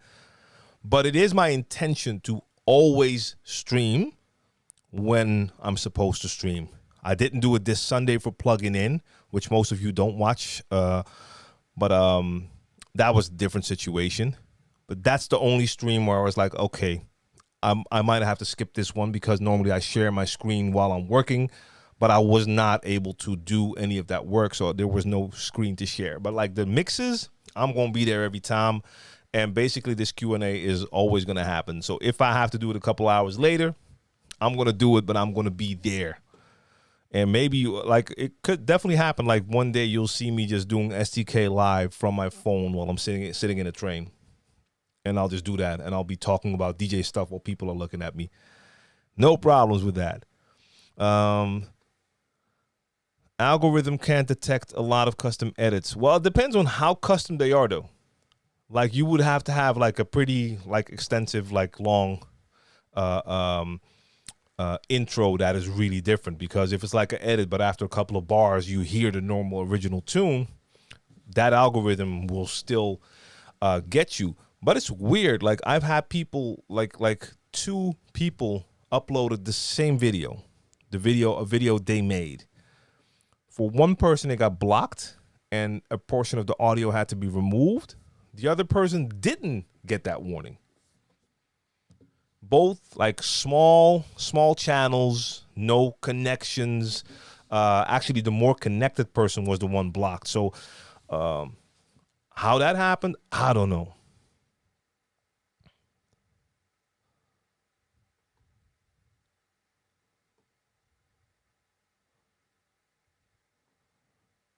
No, Bamboo, Ben Bamboo. I do not know John. No.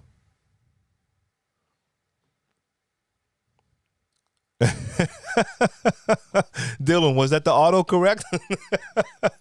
Oh, I gotta read it out loud anyway. Have always loved the art of tablespoons and scratching, but it's hella expensive. Yeah. Turntablism. Yeah. I mean, like scratching, like we were talking about it earlier. Like if you are interested in scratching, but you just don't want to invest in like entire sets for that, a portable turntable could be a dope solution. I mean, it doesn't take up any space. It's not as expensive or not expensive at all, depending on what you buy. Like the Newmark in stock condition, I think is like 150. The Omni that I have here, that is more ready to go straight out the box, it is more expensive. So I'm not even sure how expensive it is. Like I think it's 250 or 3. Let me just look that up real quick. But then you have a really dope little device in the house that is like really cool for scratching. Let me look that up real quick.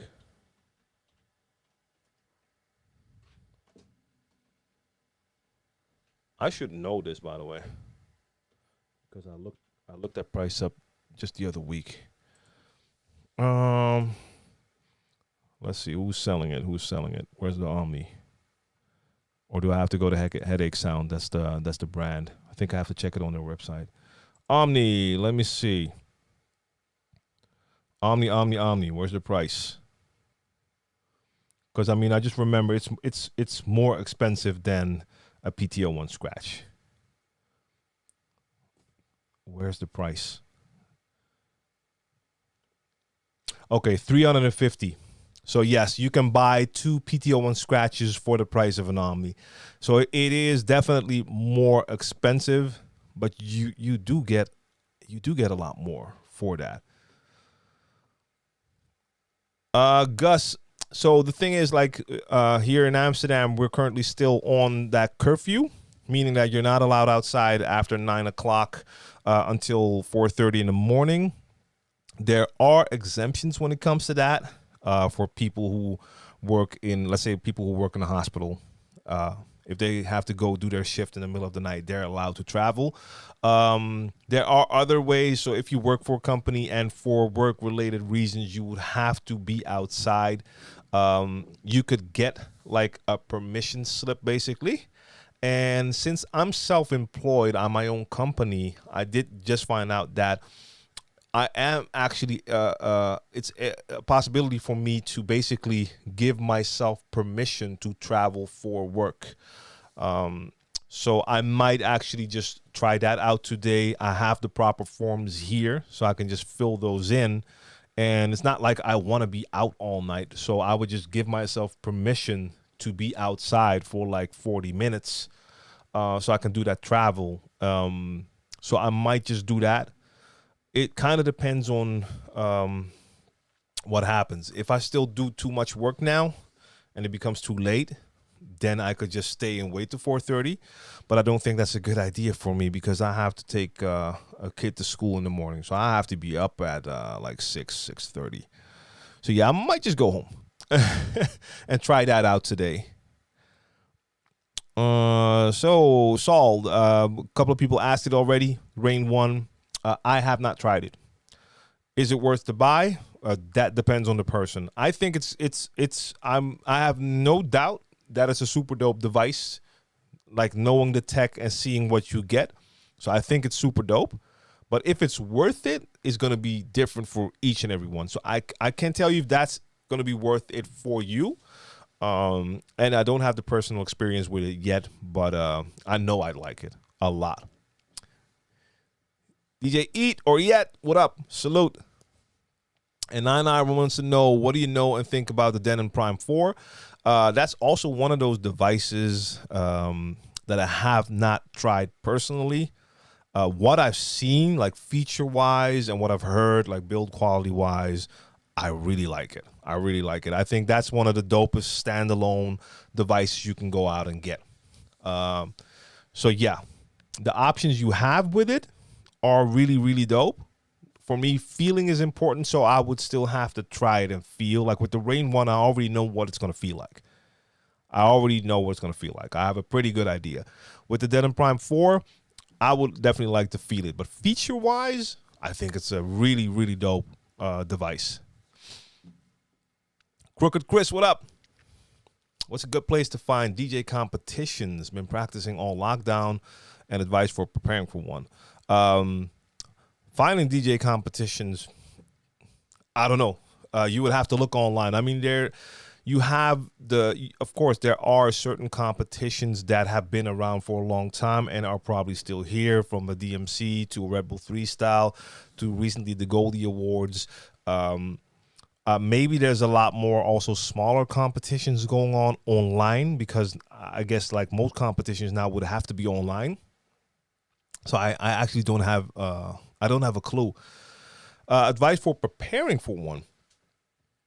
I'm not really the right person to ask that, because it's been like a million years since I did like a DJ competition.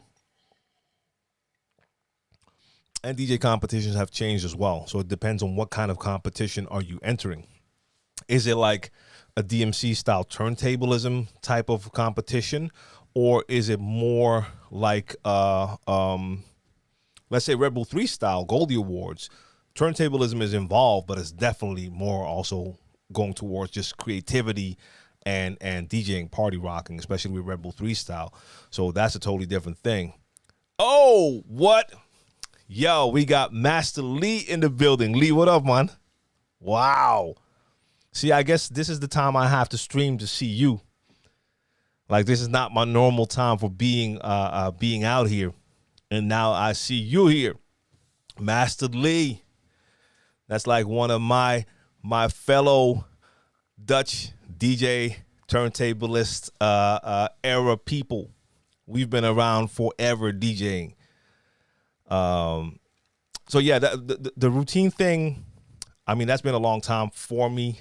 I remember talking to STK about that. I did an interview with him on the channel like 2 years ago, asking him about that. And I know he usually just comes up with smaller routines, like smaller parts, also during his DJ sets. And at a certain point, he like combines them into like a set that he uses for a competition. But no, I'm not really the right person to ask that. Loco Lopez, what's up? What's up? What's up?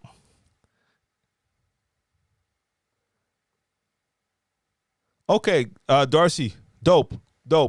So starting from scratch on Twitch, accepting entries until March 27th. So that's a DJ competition. So check that out. That's starting from scratch on Twitch. So yeah, man, Master Lee. That's funny. I think I just saw a picture of you like 2 days ago. Somehow on IG, I ended up on Yamandu's page. I don't know how I got there, but I think, I went through that page, ran into some old pictures, saw a lot of people. And there was also, I think, like either the grand opening of the original Pata or like an anniversary. But it was like a picture in front of Pata with, I think, like the entire crew, like a lot of people. I think I saw you on that picture as well. And I think on one other picture too. DJ Magnumanias, what up? Do you think the TTM 57 SL is still worth it? I have an SL3. Watch out with that. Or are you going to use it in combo with that SL3? Because if I remember correctly, the SL1 and the TTM 57 are not supported when it comes to Serato DJ. So if you're looking at it from that perspective, I don't know if it's worth it, or you would have to use it and then still use your SL3. But I mean, I think I would rather go for a mixer that just has the audio interface built in, so you don't have to connect that separately. I mean, it was a dope mixer. A lot of people love using it, but that's the only thing I remember. Like the SL1, I still have it here. You can only use it with Serato Scratch Live, not Serato DJ. I think the same thing applies to the TTM 57. Yo, Papo, good seeing you again. Yeah, I'll be back here on Friday with Certified Bangers with mixing. And, of course, I'm here every Wednesday, but not at this hour. This is like an exception to see me here at this hour. And, Lee, we're not old-timers, bro. We are not that old yet.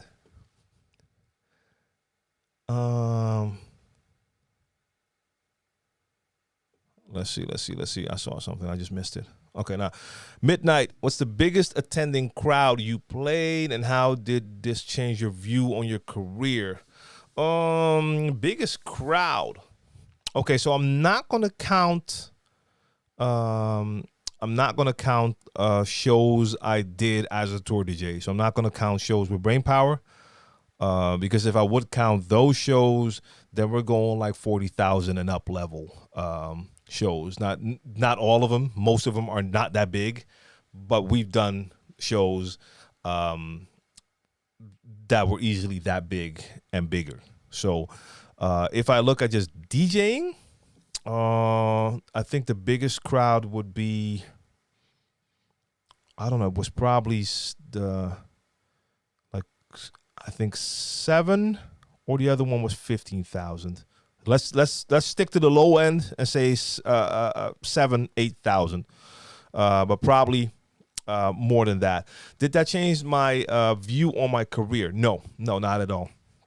It was just a gig like other gigs. And to be honest, even though you can get like great energy from a large crowd, my best parties that I've played, not even performance-wise, but just all around, like the experience. Like at the end of the night, you're like, that was the best. We're not like the biggest like festival type gigs. My best gigs have been gigs for like, some were like 800-900 people, and some were like 200-300 people. Some of my best even less than that. So no, it didn't change my career. I mean, it's a different way of playing, of course. It feels different, like being on a big stage, like in like an incredible size tent like construction, or just outside, thousands of people there. I mean, it's a dope view, but there's less of a connection if you compare to playing in a room where you're like closer. It just feels different. Styles Johnson, what up? Question is, which is the easier transition to do? Beat drumming to beat juggling or vice versa? Oh, wow.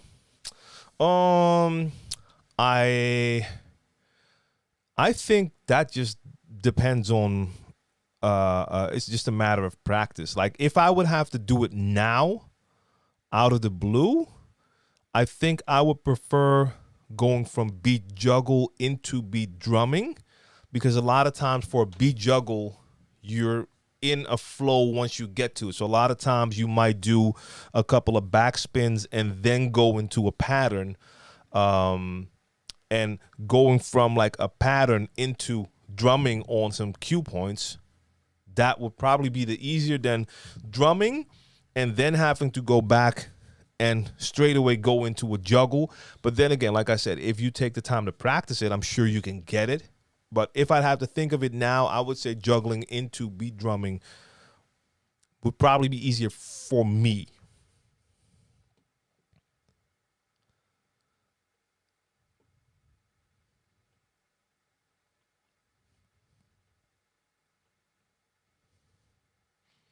Ryan Waldron, what up, man? Callisto, what's going on? I have a question. I want to play drum and bass, but I'm from the United States where it's very niche. I have no idea who would enjoy it or where I'd play. Where should I start? Yeah, I think you should definitely find an audience first. Streaming will be the way to go.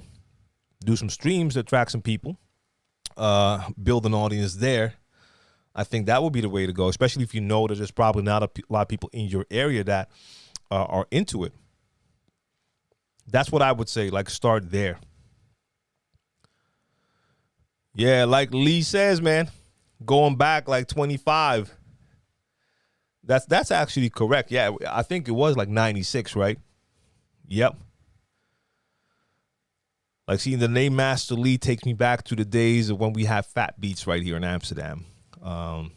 That was like a staple within the hip hop scene for quite a long time. Like we had record stores before that, of course. But this was just a little different vibe, even though the prices were Dutch, compared to when I got to NY and got to see fat beats there. And I saw the vinyl prices there. I was like, oh, heaven. But yeah, man.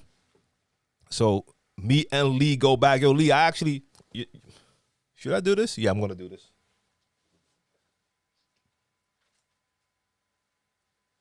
I was just going through this week, bro, because I need to scan some stuff. Now I remember where I saw your face as well. Let me see if I can find that quickly, yo. So I see a lot of people with all their throwback stuff and they have it all digital already. A lot of mine isn't. It's still like in actual photo form. See my guy, Rich Medina. What up? No, but that's not what I'm looking for. Me and Brainpower back in 98. No, come on. Where is it? Because I got you in here as well, Lee. Can you remember what kind of picture it is?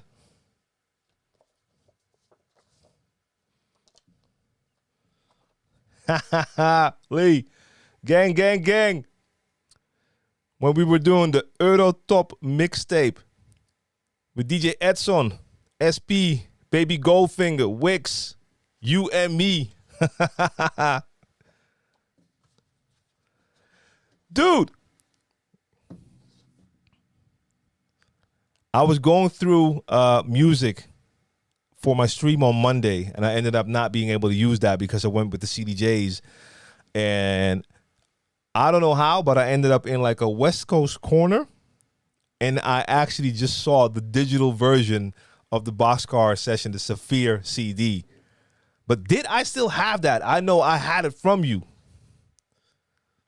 Because if I did, I don't even know what happened to it. Because I damn well know I don't have it in my CD collection. I have like one of these big like booklet type things with all the CDs. Yeah, bro. The Basement. Yeah, that was fun. We did like we did like a mixtape with 6 DJs. We all did our part. So that was Master Lee. I did a part. Then we had Edson, founder of Pata, for the sneakerheads that were asking questions about sneakers earlier. Then we got SP, Baby Goldfinger, Wix. Yeah, that was fun, man.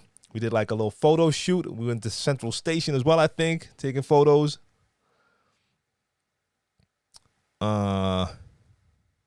Sound Society, what up?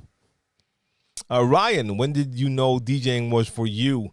I mean, I think I started to have like feelings for just hip hop when I was 10. That was like when I was like, no, not 10. At first, my first discovery was at 8 years old, I have to say, with the release of the Hey You Rock City Crew. That was 83. Yeah. But it took me like definitely some years before I got like my first turntables. That was like 15, 16. But I already knew. I was playing around with the turntable that I had at home, like a normal house style turntable. And when I was drumming, I already knew this was something I would want to do. So at a certain point, I was able to get like a belt drive setup. And I never looked back from then. It used to be basketball and DJing, and then it was DJing all the way. 101, what was the question? My PC is struggling with what I want it to do, which is less demanding, OBS or slobs? What do you use? I absolutely. What is slobs? Oh, is that no? What is or is it SL OBS? I'm using. Oh yeah, you probably mean Streamlabs OBS, I guess. I'm using Stream Elements OBS, so it's basically an OBS version. I have no idea which one would be less demanding, though, to be honest. Lee says, this man is from the pause tape era. Yeah, no doubt. I have my pause button tape skits. We are from that era, bro.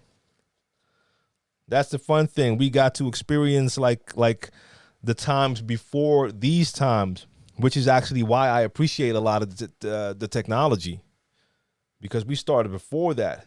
Yeah, see, we went to Central Station. Bro. This is like super dark, but we went to Central Station, bro, in front of the metro right there. Yes, I want to just scan a couple of these pictures just to throw some of those like throwback things out there. What PC would you recommend for DJing? PC or laptop? And I don't have like specific recommendations. It's all about the specifications. Like, you need to just make sure you have what you need to run all of the software you want to run, and then a little bit more. So you need to look at the specifications of all the software you use, see what is required and what is recommended, and try to go a little bit above what's recommended.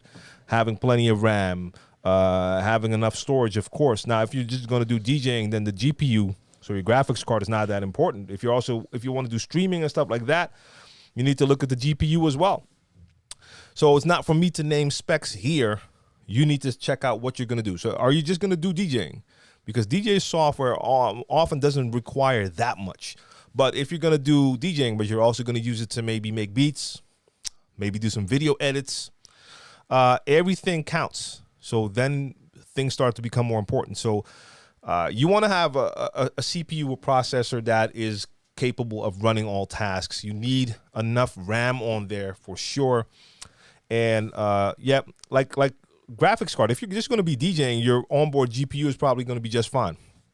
For me, for the studio computer, I needed to have a powerful GPU because I do a lot of video editing, and that didn't go that well on my old computer anymore. Now, like, I can edit anything I want to edit. The renders are like super fast, so that's important. I have plenty of RAM in there, even though I'm only halfway. I'm going to get the second kit, and then I'm going to have 64. I currently have 32 in there, so that's going to be 64. The GPU is perfectly fine for now. The 2060 RTX 2060 Super, for now, that's perfectly fine. And a fast processor. So with the studio computer, I went the AMD route because AMD just became really good, and what you get for the price is super. And yeah, so when it comes to laptops, like there's some companies have like specific laptops that they promote as being for DJs. You have the, I think it's XMG, if I'm not mistaken. And I think their website is xmg.gg. They make specific laptops for different purposes, and they have like a laptop called the DJ 15, if I'm not mistaken. And they say they've optimized it. So spec-wise, it's good, but then they optimize the operating system to work really well for DJing and producing. But like any laptop with good enough stats will do just fine. I'm a DJ Elegance. What up? And that's my DJ is in the building as well. Salute, salute, salute. I'm a DJ coach, troubleshooting virtually with a student with a DDJ SR2. It won't connect to the controller to the laptop, MacBook Pro, latest Serato version. Any suggestions? No, because I wanted to talk about drivers, but if you're using a Mac, then drivers shouldn't be the issue. No, it's really hard to see what that would be.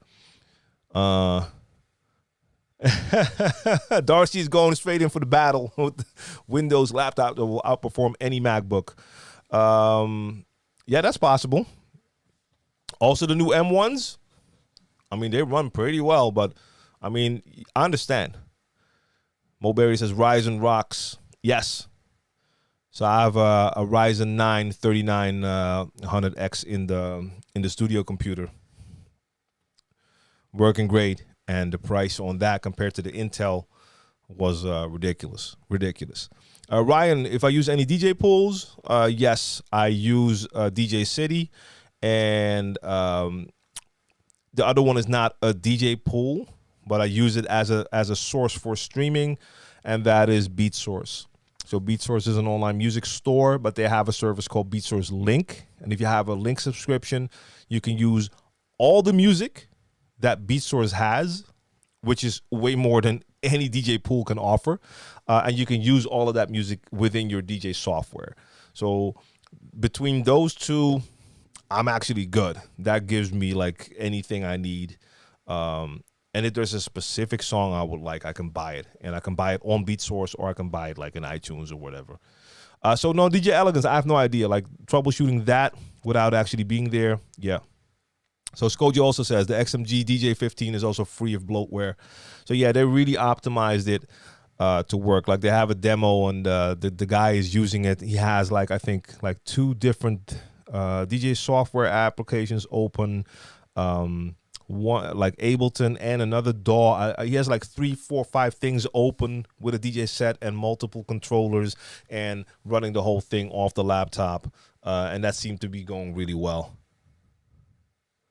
That's my DJ. You tried the trial, didn't go so well. So what didn't go well? Let me know. Ihira, yes, you can use BeatSource and your own music at the same time. So for instance, if you're DJing on your laptop and you're in your DJ software, Rekordbox, Serato, whatever you use, if you have music on your computer that you normally see in your DJ software, you will just see those same folders there, but you will also have the option to see BeatSource, and then you see all of the playlists from BeatSource, all the playlists that you made, and you can search, and within the search feature, you can also search the entire BeatSource archive. I had to still use my crates. Look at every song. How do you mean? You still had to use your crates? You did the BeatSource Link trial, right? So you mean that you couldn't use the music in your DJ software? Because then something is wrong. Because that's the whole purpose, of course, of having BeatSource Link, that you can use everything off BeatSource. And I assume you were on like, you had like internet connected, right? I know it's probably a stupid question, but I'll just ask it just in case. Yeah, that's weird. I mean, I've never had that. Like, I open my laptop, I can see what's on my computer, and I see the little B, and I click on it, and then I see all the BeatSource folders right there. So So I haven't had issues with that yet. And even on the laptop that I'm using for DJing, which is having a hard time handling a lot, that actually kind of worked out pretty well up until now. Has worked for me, even though I know the laptop is probably going to die. Hopefully not too soon. And it's not even mine, but the person who let me use it knows it's not like it's his normal laptop.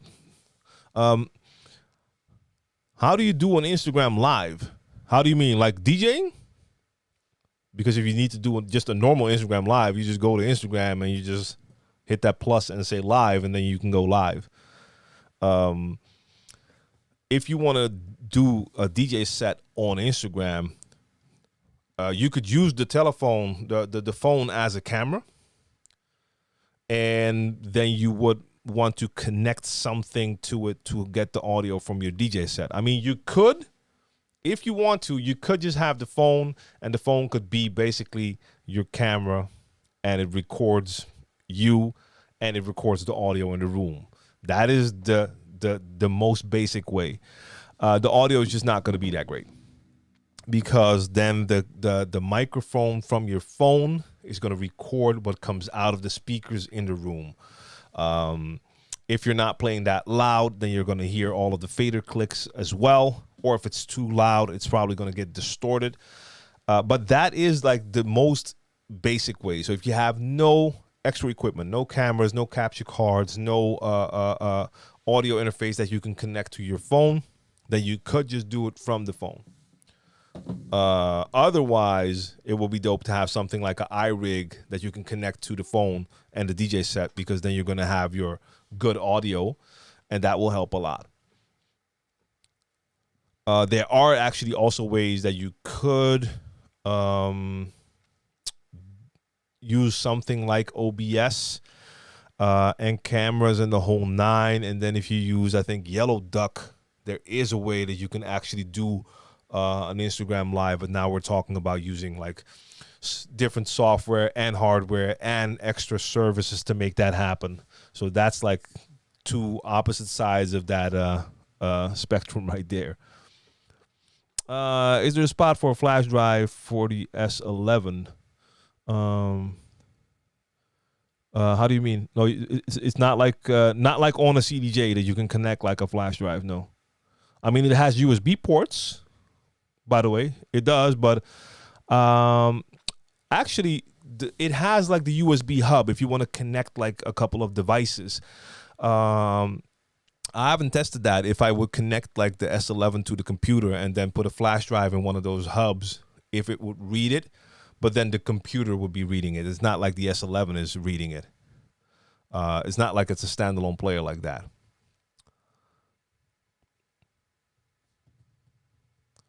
I have the latest Serato software. I was able to connect on the NS7 III. All right.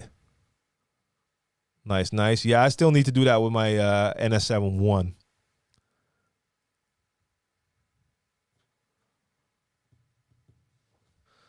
What time is it? All right, it's 1:30. Almost. I'm about to end this stream. We passed the 2-hour mark, and it's almost 1:30 a.m. I was talking about food, and I still haven't eaten the food that I have. And I wish Skojo would not have just said that in the chat, because now I want sushi as well, and I don't have sushi. Damn. Why did you say that? Now I have sushi on my mind. Ryan, would you say the SX3 or the 1000 SRT is better? I would personally go for the DDJ 1000, but it all depends on your needs, because if I'm not mistaken, the SX3 has a couple of features that are could be more interesting for mobile DJs. If I remember correctly, I think it had like multiple mic inputs, and does the 1000 have that too? I need to know. I need to know.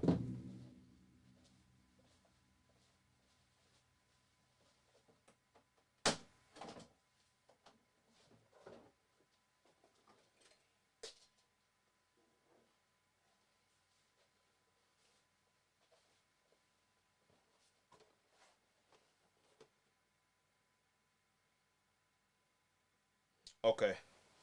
Got you.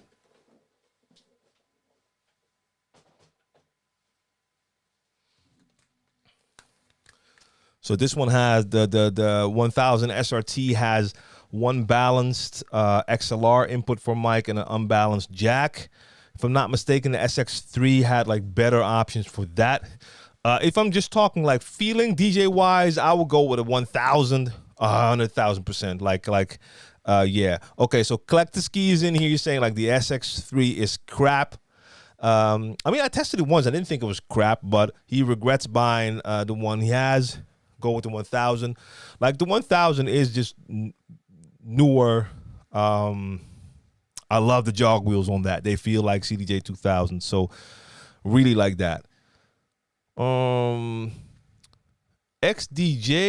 XZ, or DJM11. Miastar. That's a strange comparison, because that's a full size standalone, or is it XDJ standalone? Yeah. Compared to a mixer. So that's not really something you would compare. Like the DJM11 on its own is a mixer, and that's all it is. So that's not really a comparison. LS, ask.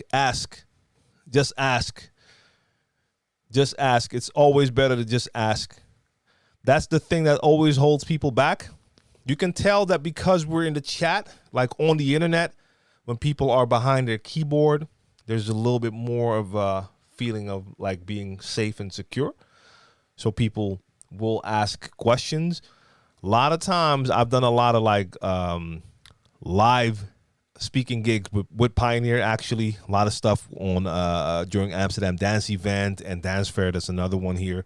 And I would do like these sessions, these seminars and master classes with like the new Pioneer gear. And I would like at least 5-6 times I would mention like, yo, if anyone has a question, go ahead. A lot of times it would stay like entirely quiet. Once I was done with the session, I was like, okay, thank you. Good to see you. Until next time. After I'm done, you get like 5 people from that side, 6 from that side, then 5 more. And all of a sudden, all these people have questions, but they didn't want to ask out loud. So a lot of people have that. I understand, but especially here, like, let's be honest, what's the worst that could happen? Even if you ask a question and 99% of the people in the chat would be like, really, you don't know that? Even then, never care about what other people think. Like that's what's holding a lot of people back. And then you're going to keep something inside when maybe just, even if it's a simple answer, it can help you out tremendously. Don't hold back. Just go for it.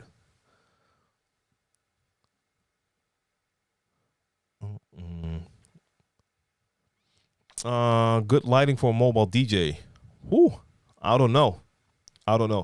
That again is one of those questions for the mobile DJs that are maybe here. Same thing like with speakers. I just don't have the experience with that. All right, I have Pioneer turntables with the Mixar Duo. I want the XDJs, but will need to use my Mixar mixer until I get more money for the Pioneer. So, or should I get the DDJ 1000 and be done? So that's totally not a stupid question. The only thing is, and trust me, a lot of people, not just in the chat, but especially like in my inbox and in my DMs, a lot of people ask me questions where they want advice, and they'll compare like either 2 controllers or a controller and turntable set, or what you're mentioning here. It's all about what you need personally. So you currently have a setup. You feel that something's missing from that setup because you are thinking about these XDJs. There must be something about the XDJs that you really like over the equipment that you currently have. Would the DDJ 1000 offer you what you can get from the XDJ? That's what you need to look at. So, okay, this is how I'm using my stuff now. I feel like I'm missing something. This has it. Does that also have it? So if they offer the same feature set, so if the feature set is like, okay, both will work just fine, Then you can start comparing like prices. Do I want separate devices, or do I want one device because maybe I want to be able to take it with me? A controller is going to be a little bit more mobile, even though like the 1000, as you could see, like I mean, this is not really mobile. If you're going to put it in a case, it's pretty big, but it's still like one case instead of having like more. So it's all about taking a lot of things into consideration. So if you think like, okay, that setup would be just the doper setup. And if you're using the Mixer Duo now, I've never used it, but I mean, I've seen it. I mean, it's a mixer. Why would you would you need the Pioneer? Couldn't you just use it with that one? I mean, those are all things you have to take into consideration, but that's what I always tell people. Like, also when people ask me, should I upgrade? I'm like, look at your current equipment. Are you missing anything? And if so, what are you missing? Then look at which devices have what you're looking for. And then if you're comparing, look at what else they have to offer. Then you can also take like software into consideration. Do I have to switch software in order to use a different device, or can I use the same software? So that's why it's really hard for someone else to give advice when it comes to decisions like this, because you really can't go wrong with any of the things you can do here. So if you would get a DDJ 1000, you have a great controller. There's nothing wrong with that. But maybe there will still be something missing that you would have if you would go with the XDJ type setup.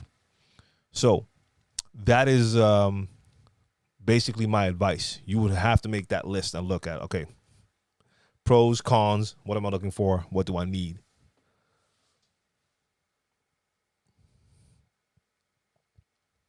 So Skojo, yeah, I only know the Chauvet or Chauvet, I think it is, the name, because I've seen that. I know they do lighting. Beyond that, I know nothing. Bernie Gonzalez, what's up? Hi to you. Jamal, what up? What program can I use to make mashups? Basically, most audio editing software will allow you to do that. A lot of audio software will allow you to have multiple layers, multiple tracks, because that's what you would need if you're talking about just producing it.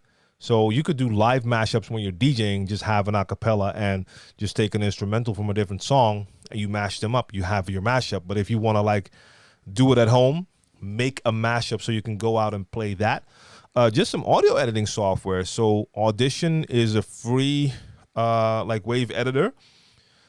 I haven't used it in a long time, but I believe it has like multi-track. So you could use something like that. I'm using Audition. I could also use my DAW Studio One to do that. But you could do that in anything. You could do that in Ableton. You could do that in Logic. You could do that in all DAWs and like most audio editing software.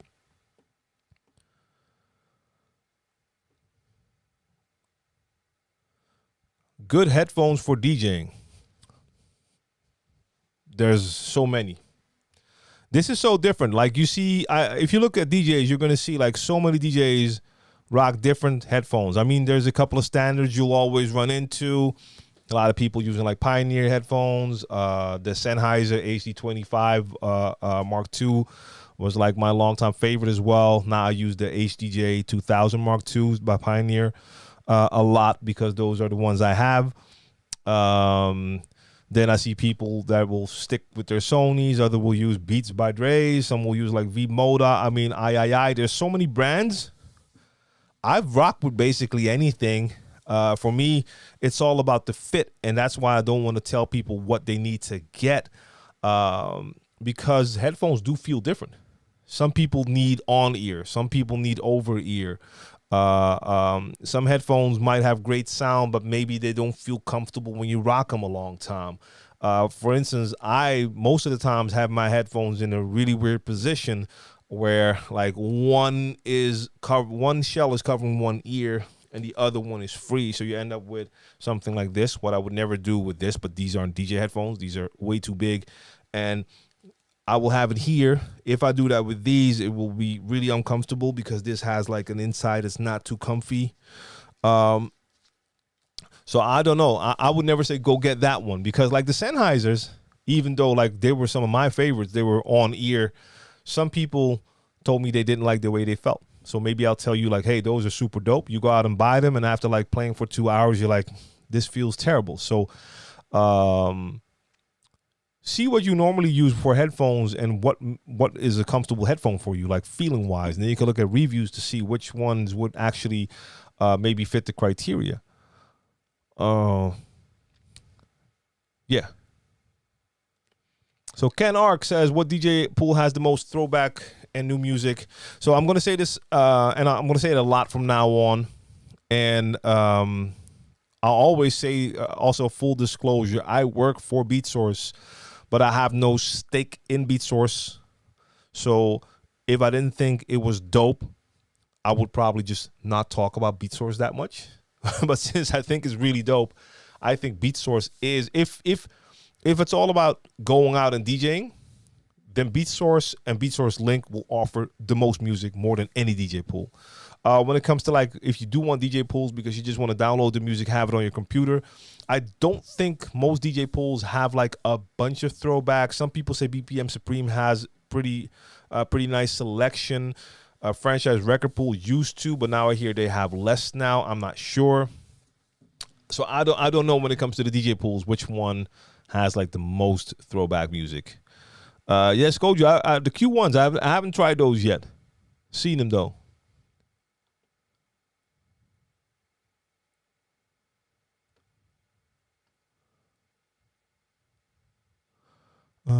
Let's see. A good thing about DJ equipment is rental. DJ equipment purchases can be paid for after a few events and sold if you want something better. Yeah. Okay, Sam says late night record pool is great. So you can check that one out. I don't know that one. So maybe they have a lot of throwbacks. Cool.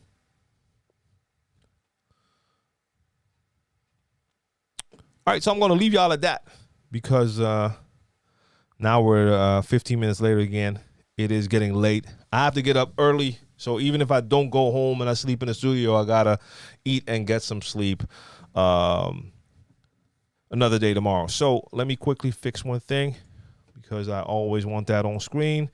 Where's my stream elements? Because my overlay needs to be updated real quick. The stream ending.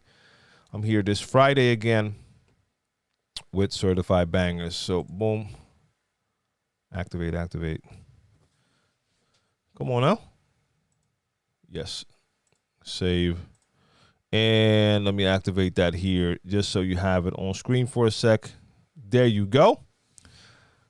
That is the schedule. You can find me here on Friday with certified bangers. That is a mix. So I'll be here, meaning I'll be on Mixcloud. That's not currently on. This does not stream on Mixcloud. I might start actually just doing that. But Friday, I'm on mixcloud.com/DJ TLM. Twitch, of course, twitch.tv/DJ TLM. Periscope.tv/DJ TLM. And for the YouTubers, again, make sure you go subscribe to my old YouTube channel. This is my new channel where you're watching me now if you're on YouTube. My old channel is DJ TLM. So youtube.com, just type it in the browser, youtube.com/DJ TLM. That's my old channel. Subscribe there because I will be streaming my mixes on YouTube on that channel. All right. It was my pleasure. A lot of great questions, a lot of great people, a lot of great vibes. That's the way I like to see it. I saw people sharing the knowledge. That's what it's all about. It's not just about me. It's about us having this conversation, learning from each other. And to be honest, I learn every time. Love that. Yeah, bro, I got my water right here, Lee. Yep, I haven't seen you in a long time. I'll make sure to do that after the pandemic, after we get back to normal. I'll make sure to find you. I mean, the last couple of times, I mean, I don't even know when the last time was I saw you in person, bro. It's been quite some time. I know that. Chris Deezer, thanks for the follow. Yeah, all of you. Salute. I'm a fade to black.